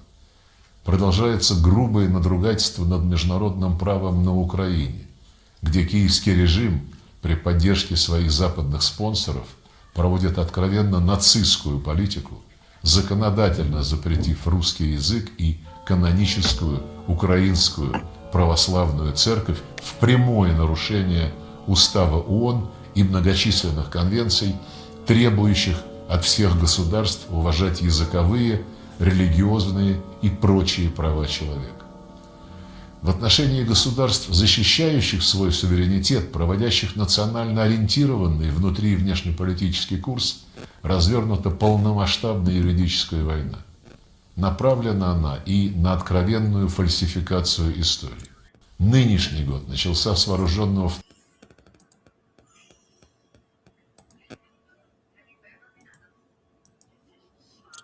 Here's Stalmer. Keir Stalmer, Fabian Socialist, has lost, Labor lost his party. And he says, I'm a goner. So looks like he's gone there. He's going to be forced to resign in shame. I'm particularly getting tips from her on how to win friends. This is from the person, Mr. Speaker, who previously called us orcs and goons. But, Mr. Speaker, I am a gooner, and so, as usual, she is less than half right. I'm particularly getting tips from her on how... Said I'm a gooner. I thought he said I'm a goner. But reports say he's expected to resign. We shall see. He's been hanging on there, even with his cabinet all tied up with the Epstein scandal, smuggling state secrets to Epstein. So we'll see how much longer Keir Stalmer can hold on there. Here's that report I was talking about earlier, exclusive out of CNN, says CIA escalates secret war on cartels with deadly operations inside Mexico. Yeah, we used to say this was a bad thing, but now we love it. Secret wars in Mexico. Earlier this spring, a mysterious explosion blew up a car carrying an alleged cartel operative in broad daylight on one of Mexico's busiest highways just outside its capital city. And they go through in this report, Mexican authorities have maintained extreme secrecy around the explosion, but multiple sources tell CNN that the attack was a targeted assassination facilitated by CIA operations officers. And so we're down there in Mexico, Central and South America. They go through here documenting the cases. So there's a full-on secret drug war going on there in Mexico, Central America, South America, and U.S. Southern Command brags about killing these, quote, narco terrorists. It's extrajudicial assassination, straight up murder. And so they're on a murder spree all over Mexico, Central and South America, all to keep us safe from the drugs. As the Justice Department finds Purdue Pharma, and no one gets in trouble, that created this whole opioid epidemic in the first place. But yet those dirty drug dealers, thanks for keeping us safe there and doing all of these assassinations as part of building the greater North America here now. U.S. military carries out reconnaissance flights over Cuba. They keep saying Cuba's next. So are we going to invade Cuba? They're trying to foment some type of revolution there in Cuba. We're essentially in war against Cuba right now. Not a hot shooting war, but economic sanctions, naval blockade. So trying to force the people to suffer enough to motivate them to go overthrow the Cuban government is the plan. It failed in Iran. They're trying it in Cuba. Maybe it'll work there. The U.S. Navy and Air Force have conducted at least 25 intelligence gathering flights off the coast of Cuba since February 4th, most of them near Havana and Santiago de Cuba, and some coming within 40 miles of the coast. A CNN analyst of publicly available aviation data showed a sudden surge with no precedent in recent years. The aircraft involved included a P-8A Poseidon maritime patrol planes and RC-135V Rivet Joint Signals Intelligence aircraft and an MQ-4C Triton high-altitude drone, the same platform that conducted surveillance ahead of U.S. Special Forces kidnapping of Venezuelan President Nicolas Maduro and ahead of joint U.S. aardvark land strikes on Iran. So following the trend, looks like we're getting ready to go ahead and whack Cuba next. Again, building the Greater North America project. This is all part of that. These are not separate events. It's part of a larger agenda. Did they hit Iran with earthquake weapons? Yesterday, Iran reported it experienced 9 earthquakes. There's some pretty credible reports that America, aardvark land, was using weather weapons to cause a drought there on Iran, Iraq, and that whole area. And after we blew up after Iran blew up our radars and other systems, turns out the rain fell. So, and America constantly bragging about secret weapons here, there, the other, the Department of War every other day. We got those reports coming up here about directed energy weapons. So I think it's possible. I don't know if that's what happened in this case, but yesterday, 9 earthquakes reported out of Iran per Reuters. Here's the Department of War meme of the day. This is the back end part of technocracy. Department of War enhances lethal strike capacity through partnerships with new entrants, Andril, Castellion, Cosphere, Lindios, Zone 5. So, yeah, quite horrific there. The Department of War has reached new framework agreements with a slate of disruptive new entrants to aggressively expand the United States military's lethal cruise missile and hypersonic missile strike capabilities. We still have never seen a U.S. hypersonic missile. The effort positions the department to procure 10,000 plus LCCMs over 3 years, starting next year. These agreements will rapidly field effective and affordable kinetic mass for the joint force at scale, acting directly on the mandate from President Trump and War Secretary, what do you do with the drunken Hegseth, to strengthen America's arsenal of freedom.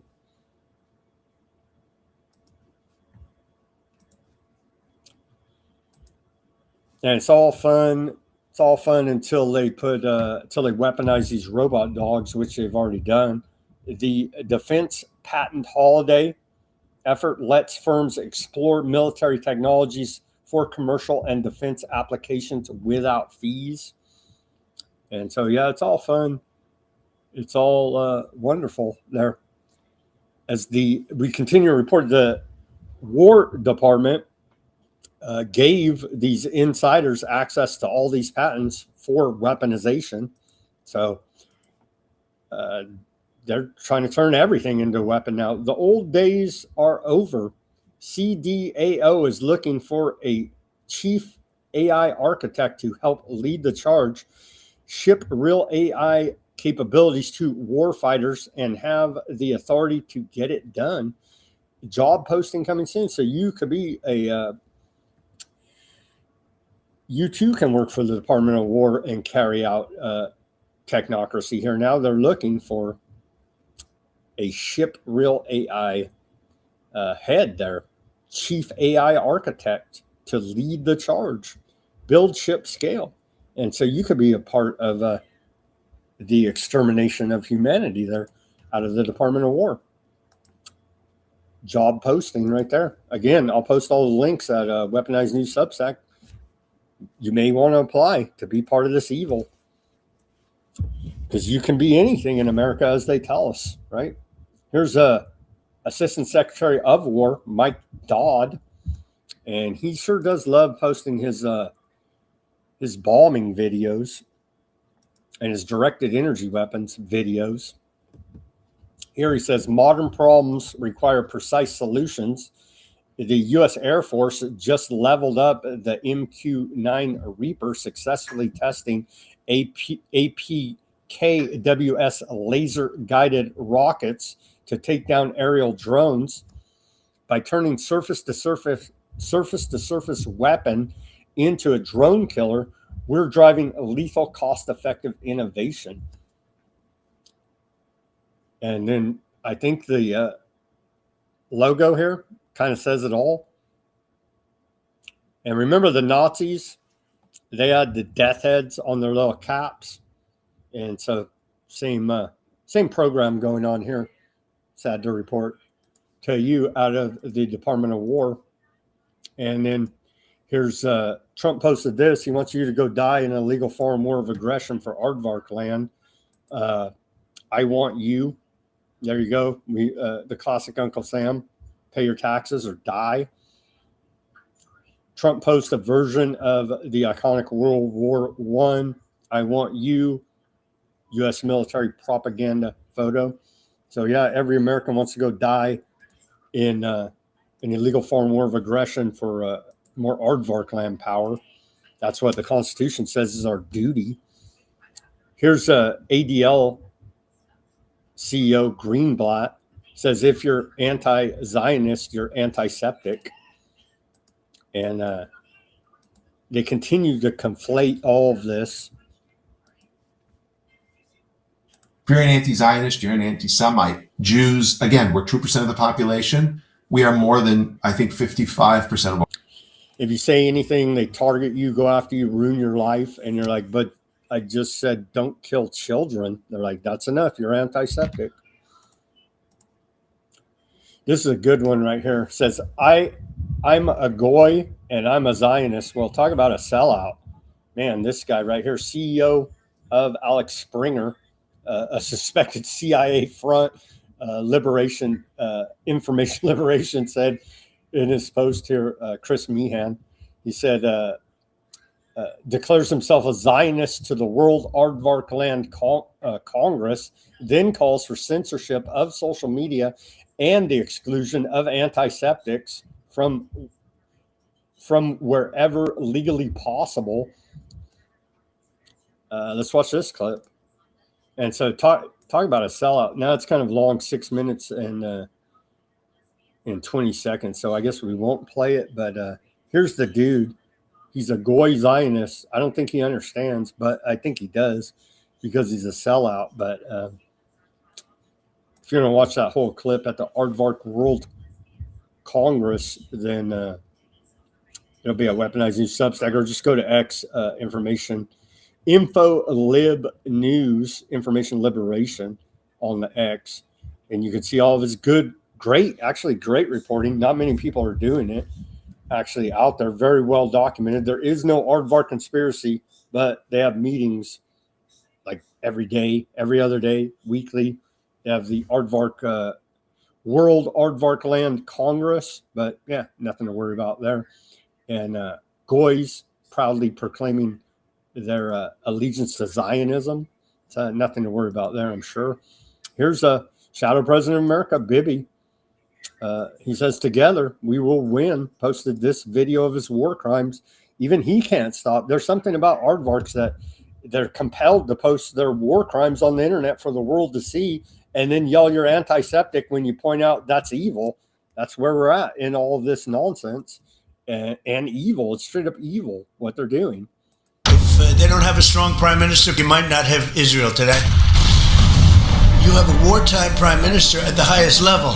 There could be other wartime prime ministers, but they'd lose. He won.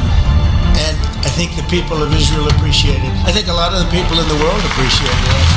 And because of that victory, we were able to get peace in the Middle East. If you had a lot of people appreciate, no one does. Literally no one appreciates it. A different kind of a personality, if you had a weak person or a stupid person, and there are plenty of both of them, you would not have had success, and there might not be an Israel. Yeah, all of his he's talking about his followers. Israel right now if you had a different prime minister. That's a big statement, but to me it's a very simple statement to make. I'm looking at. Again, Trump is lobbying for a pardon for the most corrupt man in the world, Bibi Netanyahu, Shadow President of America. So imagine that. Aardvark land, the most corrupt place in the world, indicted him on corruption and bribery charges, the most corrupt man in the world. And Trump is lobbying for a pardon for this corrupt man.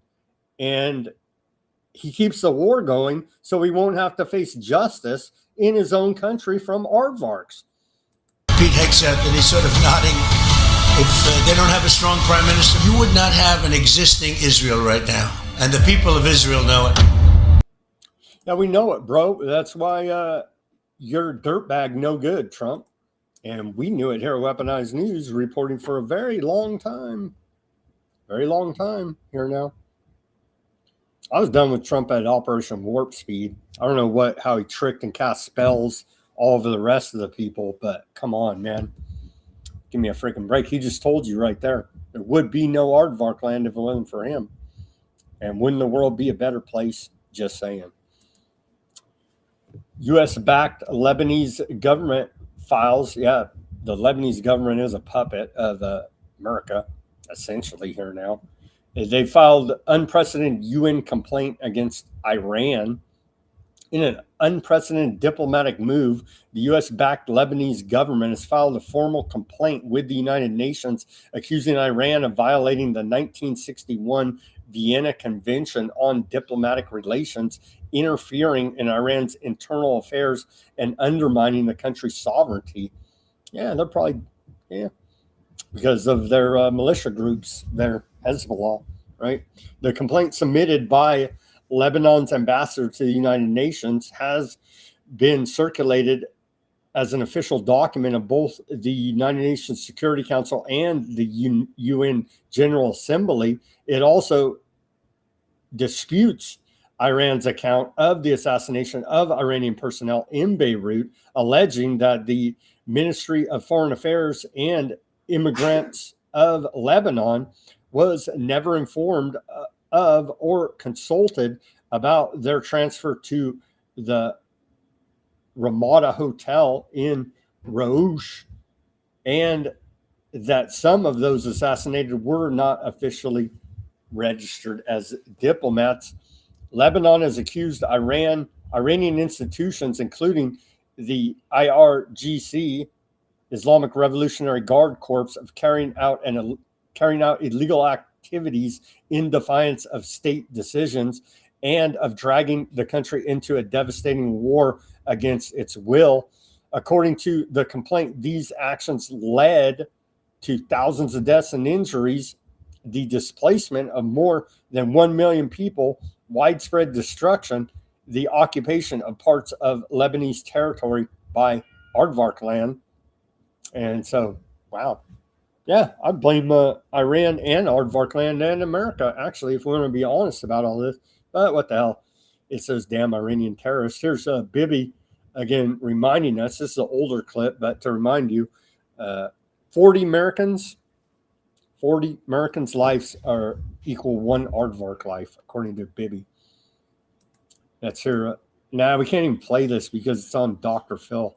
They'll tag us. But anyway, he did say that. And so they've said similar things. This ratio, they're saying Palestinian lives are worth more than Americans. Yeah, sounds about right. Here's Bibi. Says that trying to be a funny guy. He says, they say I'm basically artificial intelligence. The future of all Aardvark children is deeply connected to AI. We know, bro. We know you're building out this whole technocracy and sticking microchips up everybody's rear end. Here he is in his language translated to English.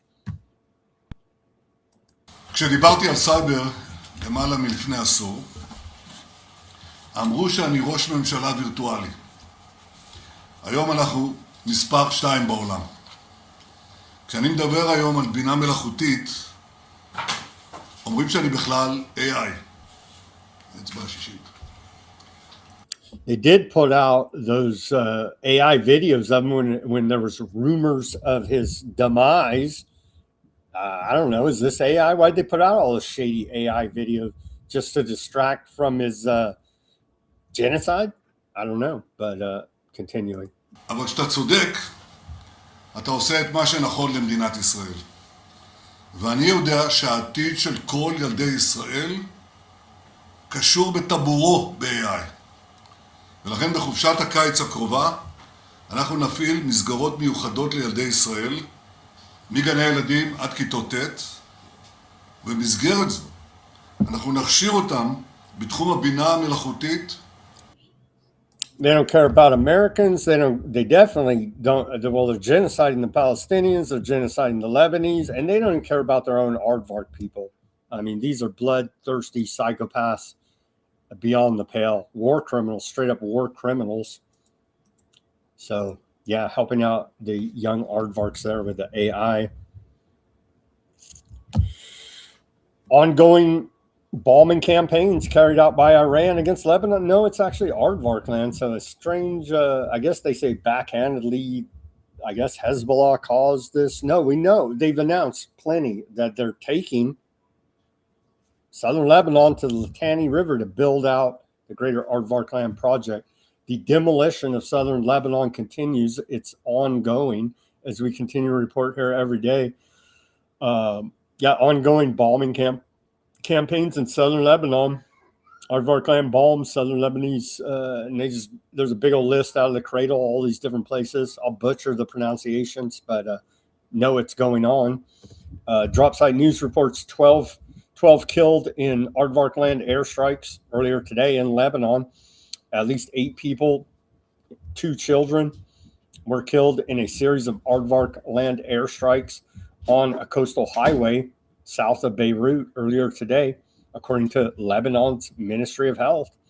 Additional strikes were reported across southern Lebanon throughout the morning and afternoon, bringing the reported death toll to 12. And it's ongoing. Let's put a human face on it. These are some of these Lebanese terrorists, right? No, these are just civilians. They killed the father and the two sons here.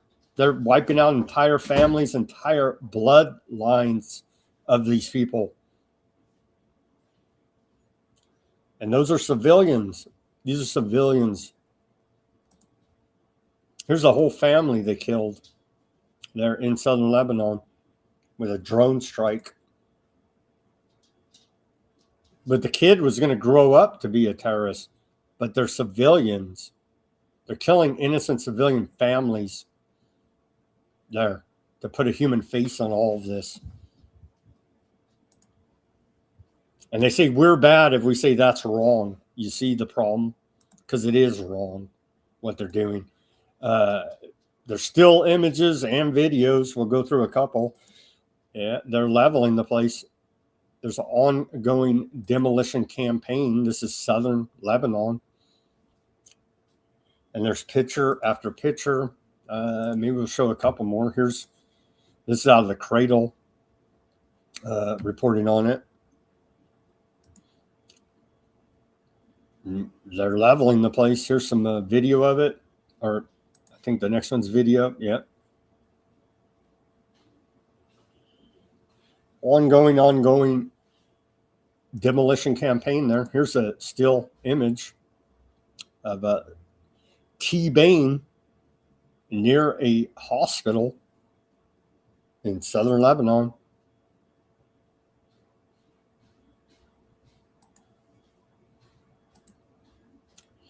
All sides are suffering. Stop it. Stop it. Stop it. Stop Russia, Ukraine. Stop Aardvark land aggression everywhere. Was it 8-front war, they say? Wowzers, man. 190 Aardvark land officers and soldiers injured in battles with Hezbollah. And Hezbollah announced they launched a bunch of operations as well. In the past 2 weeks, 190 Aardvark officers and soldiers have been injured in fighting with Hezbollah there in southern Lebanon. So all sides are suffering here, casualties and injuries, and everybody's going to have PTSD and the whole horror that is war.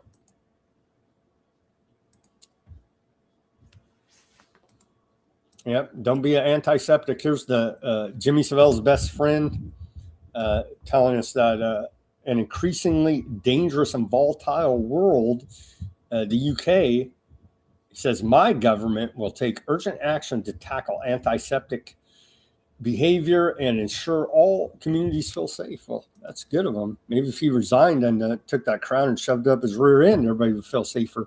But I don't see him doing that. An increasingly dangerous and volatile world threatens the United Kingdom, with the conflict in the Middle East only the most recent example. Every element of the nation's energy, defense, and economic security will be tested. My government will respond to this world with strength and aim to create a country that is fair for all. My ministers will take decisions that protect the energy, defense, and economic security of the United Kingdom for the long term. They will defend the British values of decency, tolerance, and respect for difference under our common flag. And they will harness the potential of the pride felt across this country for its communities. My government will take urgent action to tackle anti-Semitism and ensure all communities feel safe. They love balkanization, divide and conquer. They're doing it to their own country. They import a bunch of Muslims and then they attack the synagogues and then say, well, we got to crack down on you, Englishmen. And that's how they roll. Here's Alex Soros. And so there's a big cry out there. Everybody's anti-septic. I wonder why. I just dislike him personally. Here's Alex Soros, the head of Open Society Foundations. He's investing $30 million to organizations fighting anti-Septicism and anti-Muslim hate around the U.S. and around the world. So very liberal of them there. Let's hear this announcement from Alex Soros. Married to Huma Abedin, rumored to be Hillary Clinton's ex-girlfriend. These are just all very bizarre, weird people. I really question if they're actually human. Hi, I'm Alex Soros. As the son of a Holocaust survivor and a Jew. How many people died during World War II? They're the only people that keep crying about it. What about all the dead Russians? What about all the dead U.S. soldiers? All the dead Japanese? And we can just run through a list. The dead Ukrainians, run through a list of all the people that died, but yet they're the only ones that continue crying about it and we can never forget it. It's just like, shut up, stupid already. Come on, man. I'm acutely aware of the dangers of anti-Semitism. I'm also proudly married to a Muslim American. Discrimination and hate aren't They're dark occultists, Satanists, but abstract concepts to me or my family. They're deeply personal and have been persistent throughout our lives. Today, the Open Society Foundations are he almost cried. Committing $30 million to organizations fighting anti-Semitism and anti-Muslim hate around the United States and across the world. What if we just dislike you personally? I guess that'd be hateful, right? At a moment like this, we need to stand together and act. This investment is about keeping people safe and pushing back against hate.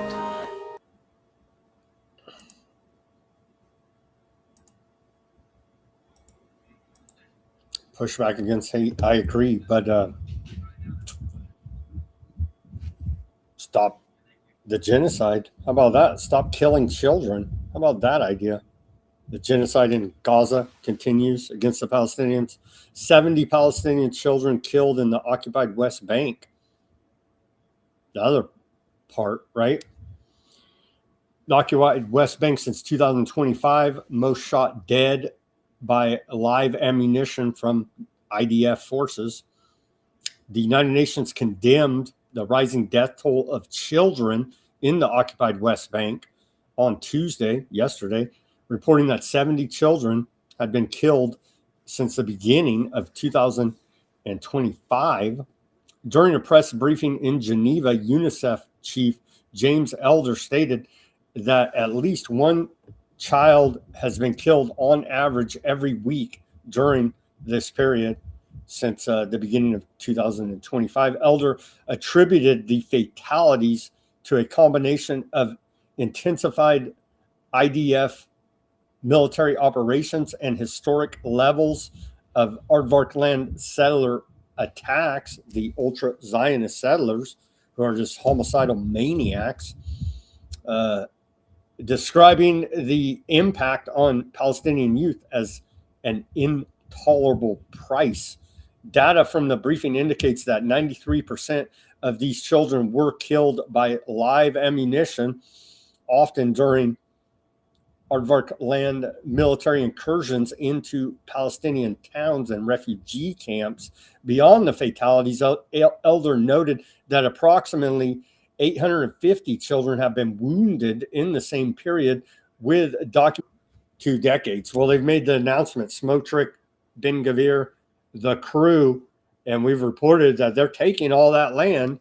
They're annexing the West Bank, right? It's like they keep saying it. They're signing off on the ultra-Zionist settlers' violence, and it's happening. I know. It's a big mystery. More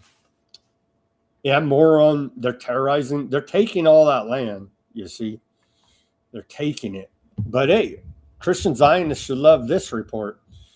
Tai Beth, the last fully Christian town in the occupied West Bank, faces collapse due to ultra-Zionist aardvark settler violence. Residents and clergy in Tai Beth, the last remaining fully Christian town in the occupied West Bank, are warning that an intensified campaign of illegal aardvark land settler violence is driving families to immigrate, i.e. ethnic cleansing, leave or bang bang, or they burn their house down, and all the rest of the terrorism they do against these people.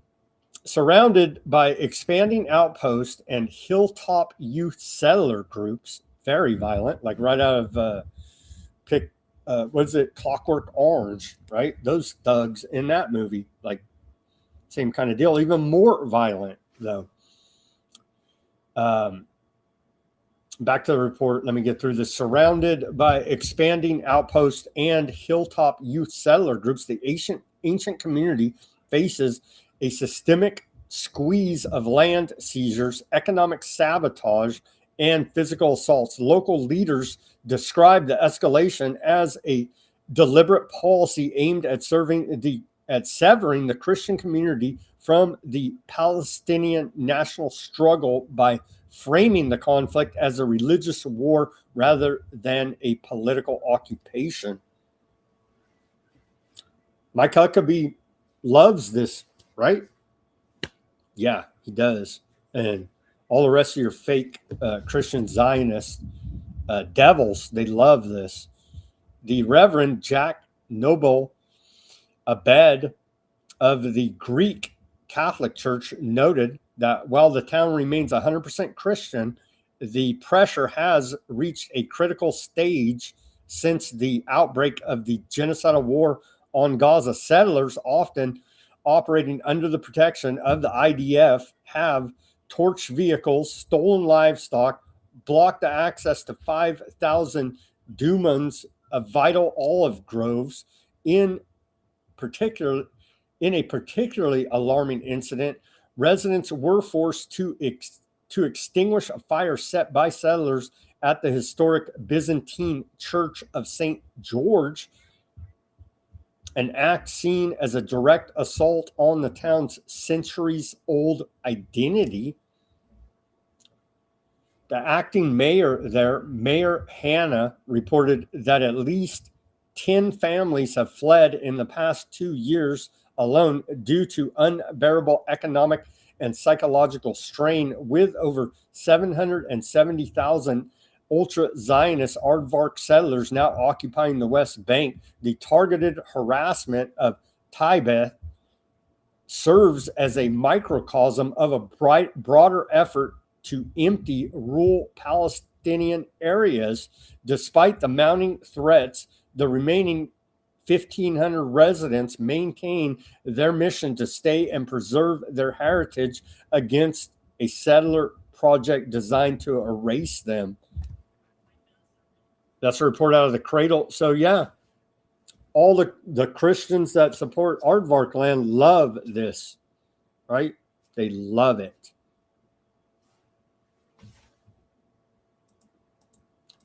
We have a few more reports here as we're almost at the 2-hour mark.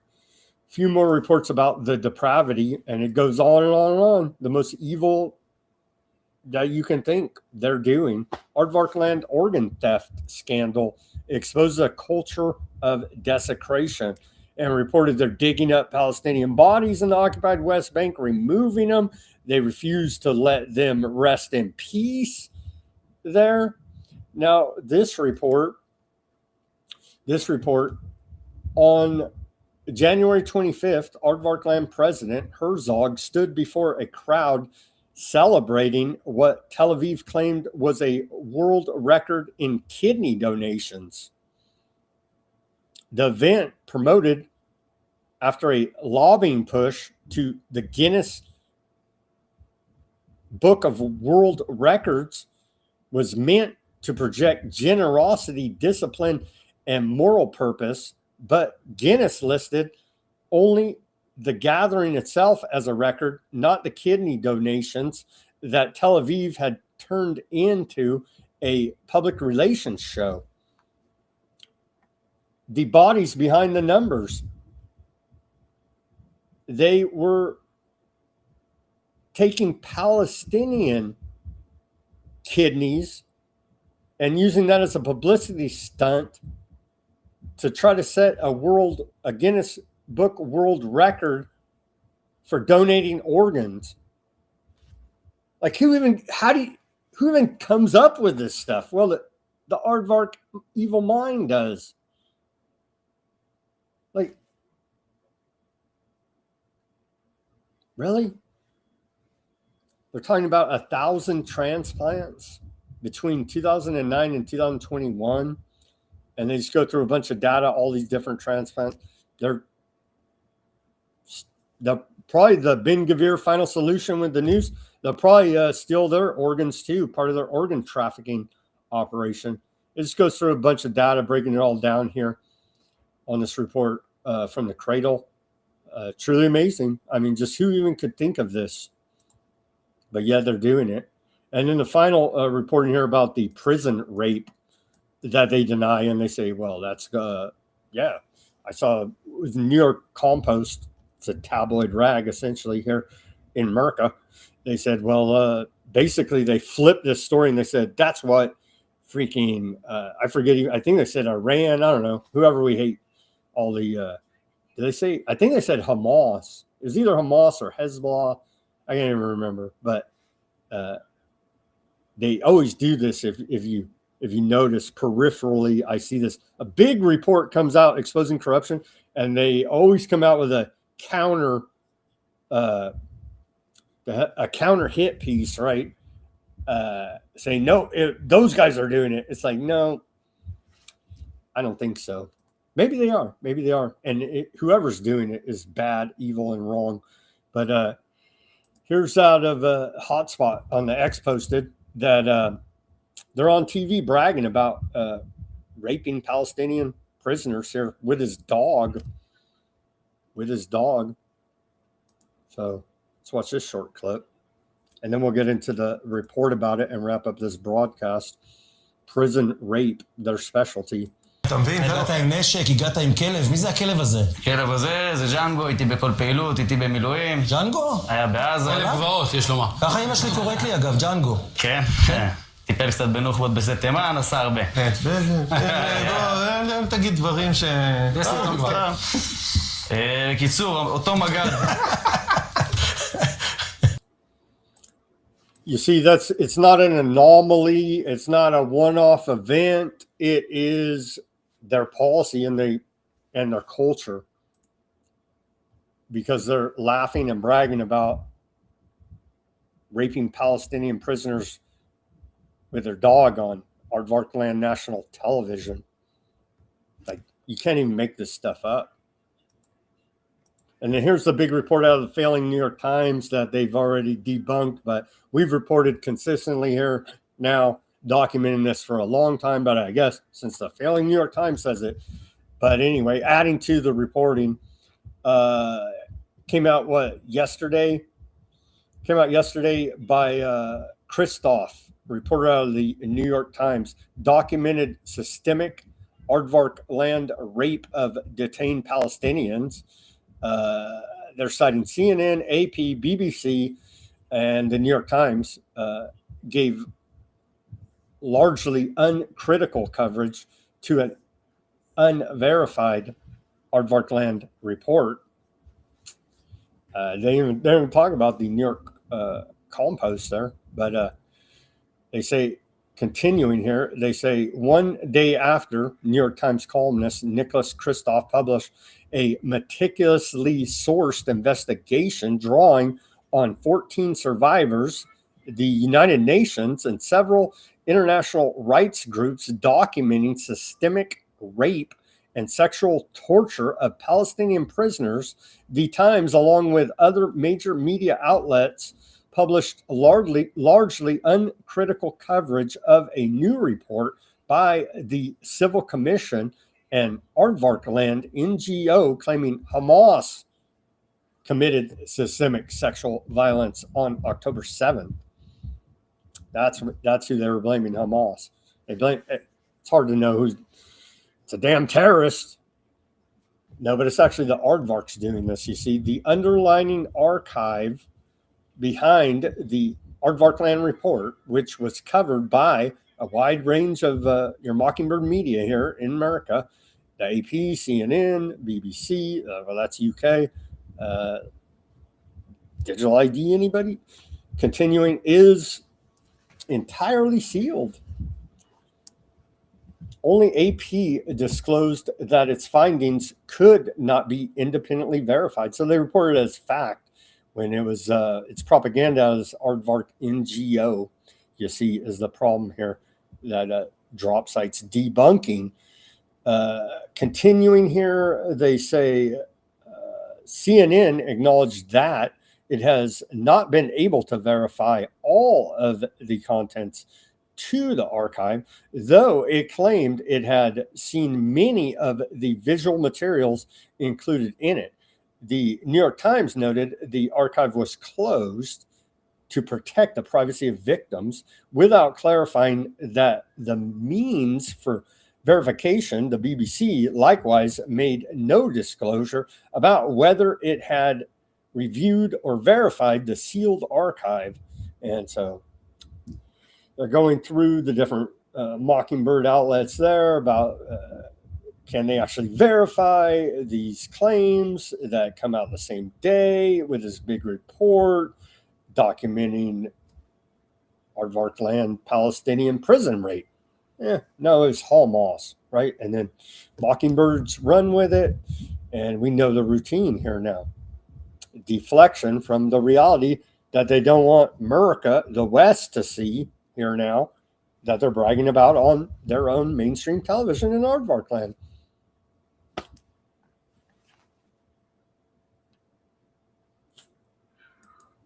Let's watch this short clip and then we'll wrap it up here. The New York Times on rape and sexual violence of Palestinians. There's about a minute and 11-second clip from these antiseptics at the New York Times. One woman, 23 at the time of her detention, told me that she was regularly stripped naked, forcibly bent over, and groped all over her body by male and female guards. One journalist said he had been held down and raped by a dog, a claim backed by other accounts from prisoners who report they underwent the same thing. I'm appalled by this pattern of abuse, partly because our American tax dollars subsidize the Israeli security forces. I fear that leaves us complicit. The United States has leverage, and we could use it to insist on an end to the impunity and to demand that Red Cross visits be restored for Palestinian detainees. Look, whether you consider yourself pro-Israeli or pro-Palestinian, here's one thing we should be able to agree on. We're anti-rape. The horrific abuse inflicted on Israeli women on October 7th now happens to Palestinians day after day after day.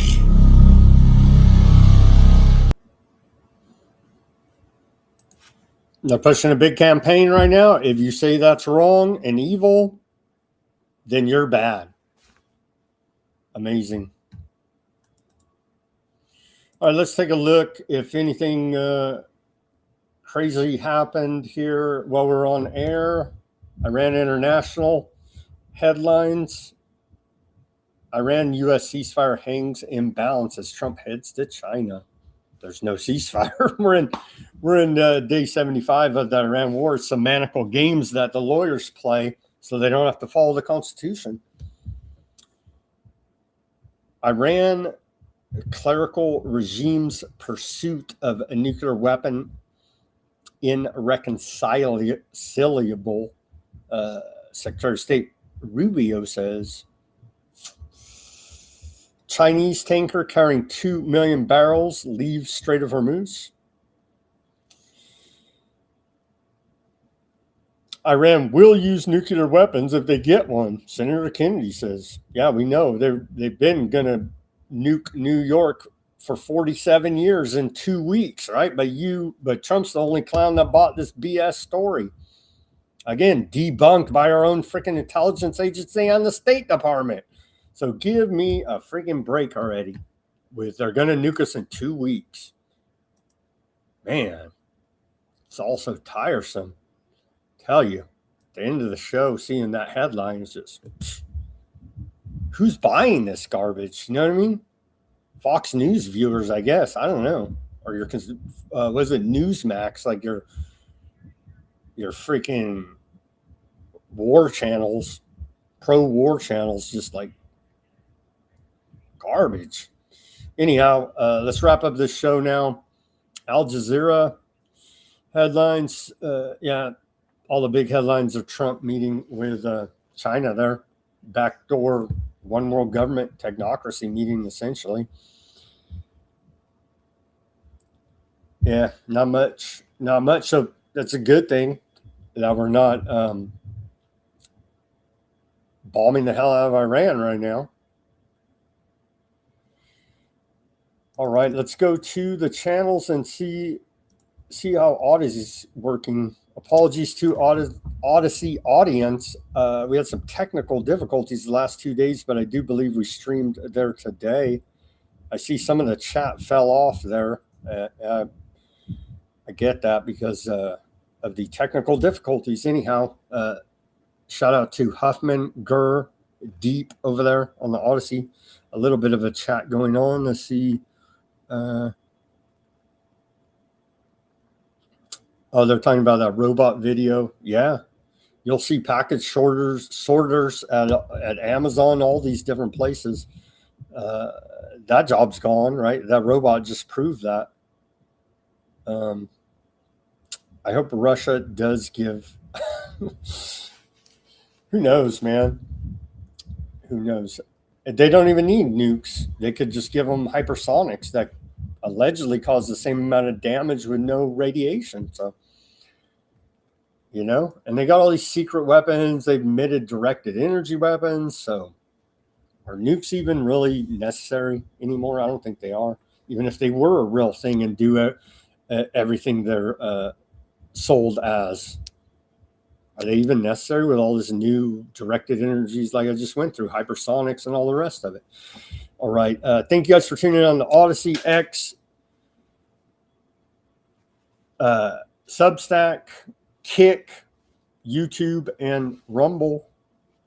Let's go over and see some Rumble and YouTube chatters. Shout out to Jimmy there on the YouTube. Thank you for being in the chat. Seems like you're pretty cordial there. Shout out to Pamela on the Rumble. Says that Carpini has a location across from Grand Central, another on Wall Street across from Trump Building. And of course, that was where they were saying they were going after victims for Epstein trafficking, right? Interesting. Yeah, right near the bankers. So yeah, and the government. That's the clients. Shout out to Denver on the Rumble. Snow on the YouTube. Joe, this war is a dismal failure, Joe said. Yeah, I agree. Just remember a barrel of oil is 47 gallons. That's funny. I put $10 in my car and it laughed at me. Dang, Joe. Yeah, Jason, I don't care about sand people. It's not, Jason, you're missing the point. It's not if you care about those people, it's that they are going to do that same thing to us here or wherever you may be. So that's why you got to say this stuff's wrong and take the moral high ground and don't buy the propaganda, man. Because yeah, you don't have to like them, but you should be against it because they're using that as a lab and they're going to bring what they learned there to us is the issue. And it's evil what they're doing. I mean, it's innocent women and children. They're just whacking them all over the place. You don't got to like them to say that that's wrong. You know what I mean? It's just, come on, man. Have a heart, have a soul. Coyote, POC, let's see. Maddie, libs are the worst. Yeah, well, that's how they want us thinking, fighting. Bad liberal, bad conservative. Technocracy's laughing, right? The UK, divide and conquer, balkanization, they're laughing about all this. Give me a freaking break, man. That's funny. Max Headroom from User. Aren't you a bot or a troll if your name is User? Or just deep undercover there. Oh, man. Logical says progressive socialism and Marxism ideology are the stepping stones to communism. Yeah. What are the stepping stones to technocracy? Our government right now. Let's see. Not a bot. What projection is that map? Mercantor? And they say DT is puppet of Netanyahu. Yeah. People say that Netanyahu is a puppet of Trump. And they say they're good partners that work together. So there you go. According to them, they're good partners that work together.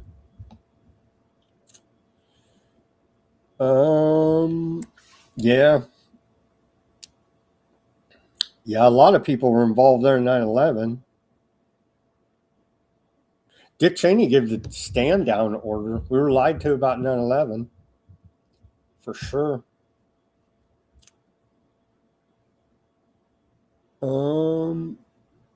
Dan, Noah Hyde laws, and Abraham Accord, Noah Hyde laws. Yeah, they don't even need any of that. They just fund a bunch of these campaigns to go after people. You know what I mean? But yeah, they're putting the force of the law behind a bunch of this stuff too. Indeed so.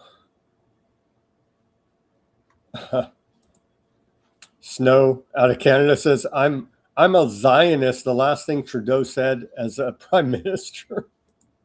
Hey, they're proud of it. They're proud of it. They don't hide it. But then if you're like, hey, wait a minute, your interest, wait a minute. Conspiracy? No. But like, you guys have different interests than all the rest of us. And they're like, well, you're bad for even noticing that. Well, okay. I mean, what? Yeah.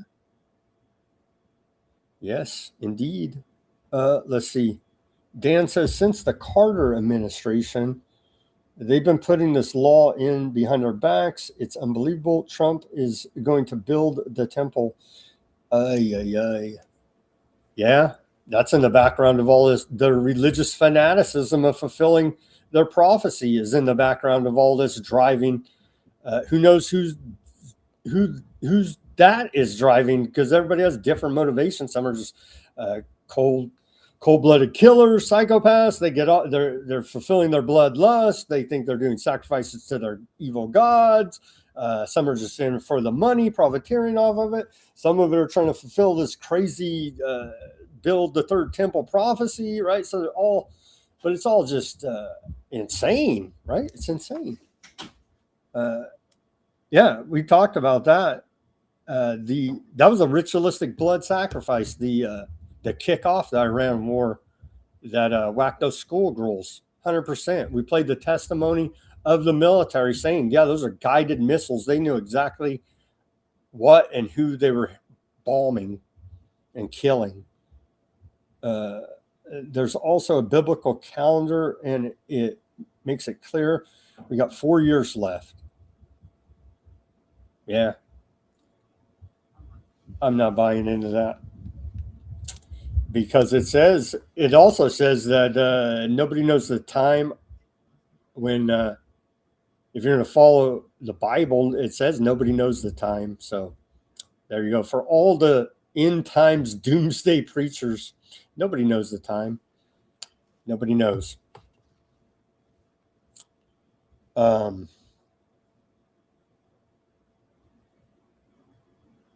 That's fine, but it still says that nobody knows. Dan says, I don't want to be rude or a troll. You're not being rude or a troll. But the calendar has been found in Exodus 12 through 19. Unbelievable. Yeah. I'm sure it's been interpreted that way. I mean, I believe that nobody knows the time of the end of the world.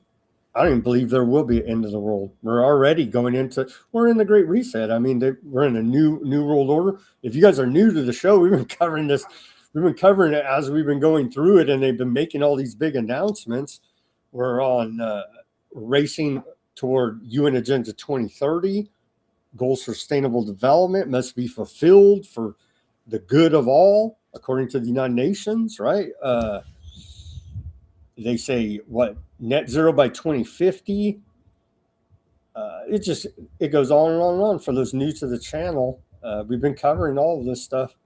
But as far as the I believe they believe a lot of the Temple Institute. I mean, you can go there. All those people believe that they're going to fulfill the prophecy to build a third temple, bring back the Messiah, and live in utopia, I guess. But then you got the other beliefs that they're going to be raptured out, right? That they're going to save all the aardvarks before the end of all this, and that's why they look the other way. They're praying for Jesus to return to end of the world Armageddon. It's a bunch of religious fanatics, as far as I'm concerned, insane people. I'm not buying any of this. It's all man-made. I did have a conversation with a Christian friend, and I said, well, how can this be fulfilling prophecy legitimately if it's all engineered and man-made? And he said, well, that doesn't matter. I thought, well, in my mind, it has to be fulfilled supernaturally to be legitimately fulfilled. And he said, no, that's not how it works. So what do I know? That's just how I think of it. Anyhow, thank you guys for tuning in. We covered a lot of news today. Give me that like, share, subscribe, push that notification button. Go to weaponizednews.com/shop. As always, everybody do your own research, peace, love, and freedom. Speak out and take action. Have a great rest of your Wednesday evening. And we'll have Ruckus on tomorrow on Thursday for more Weaponized News.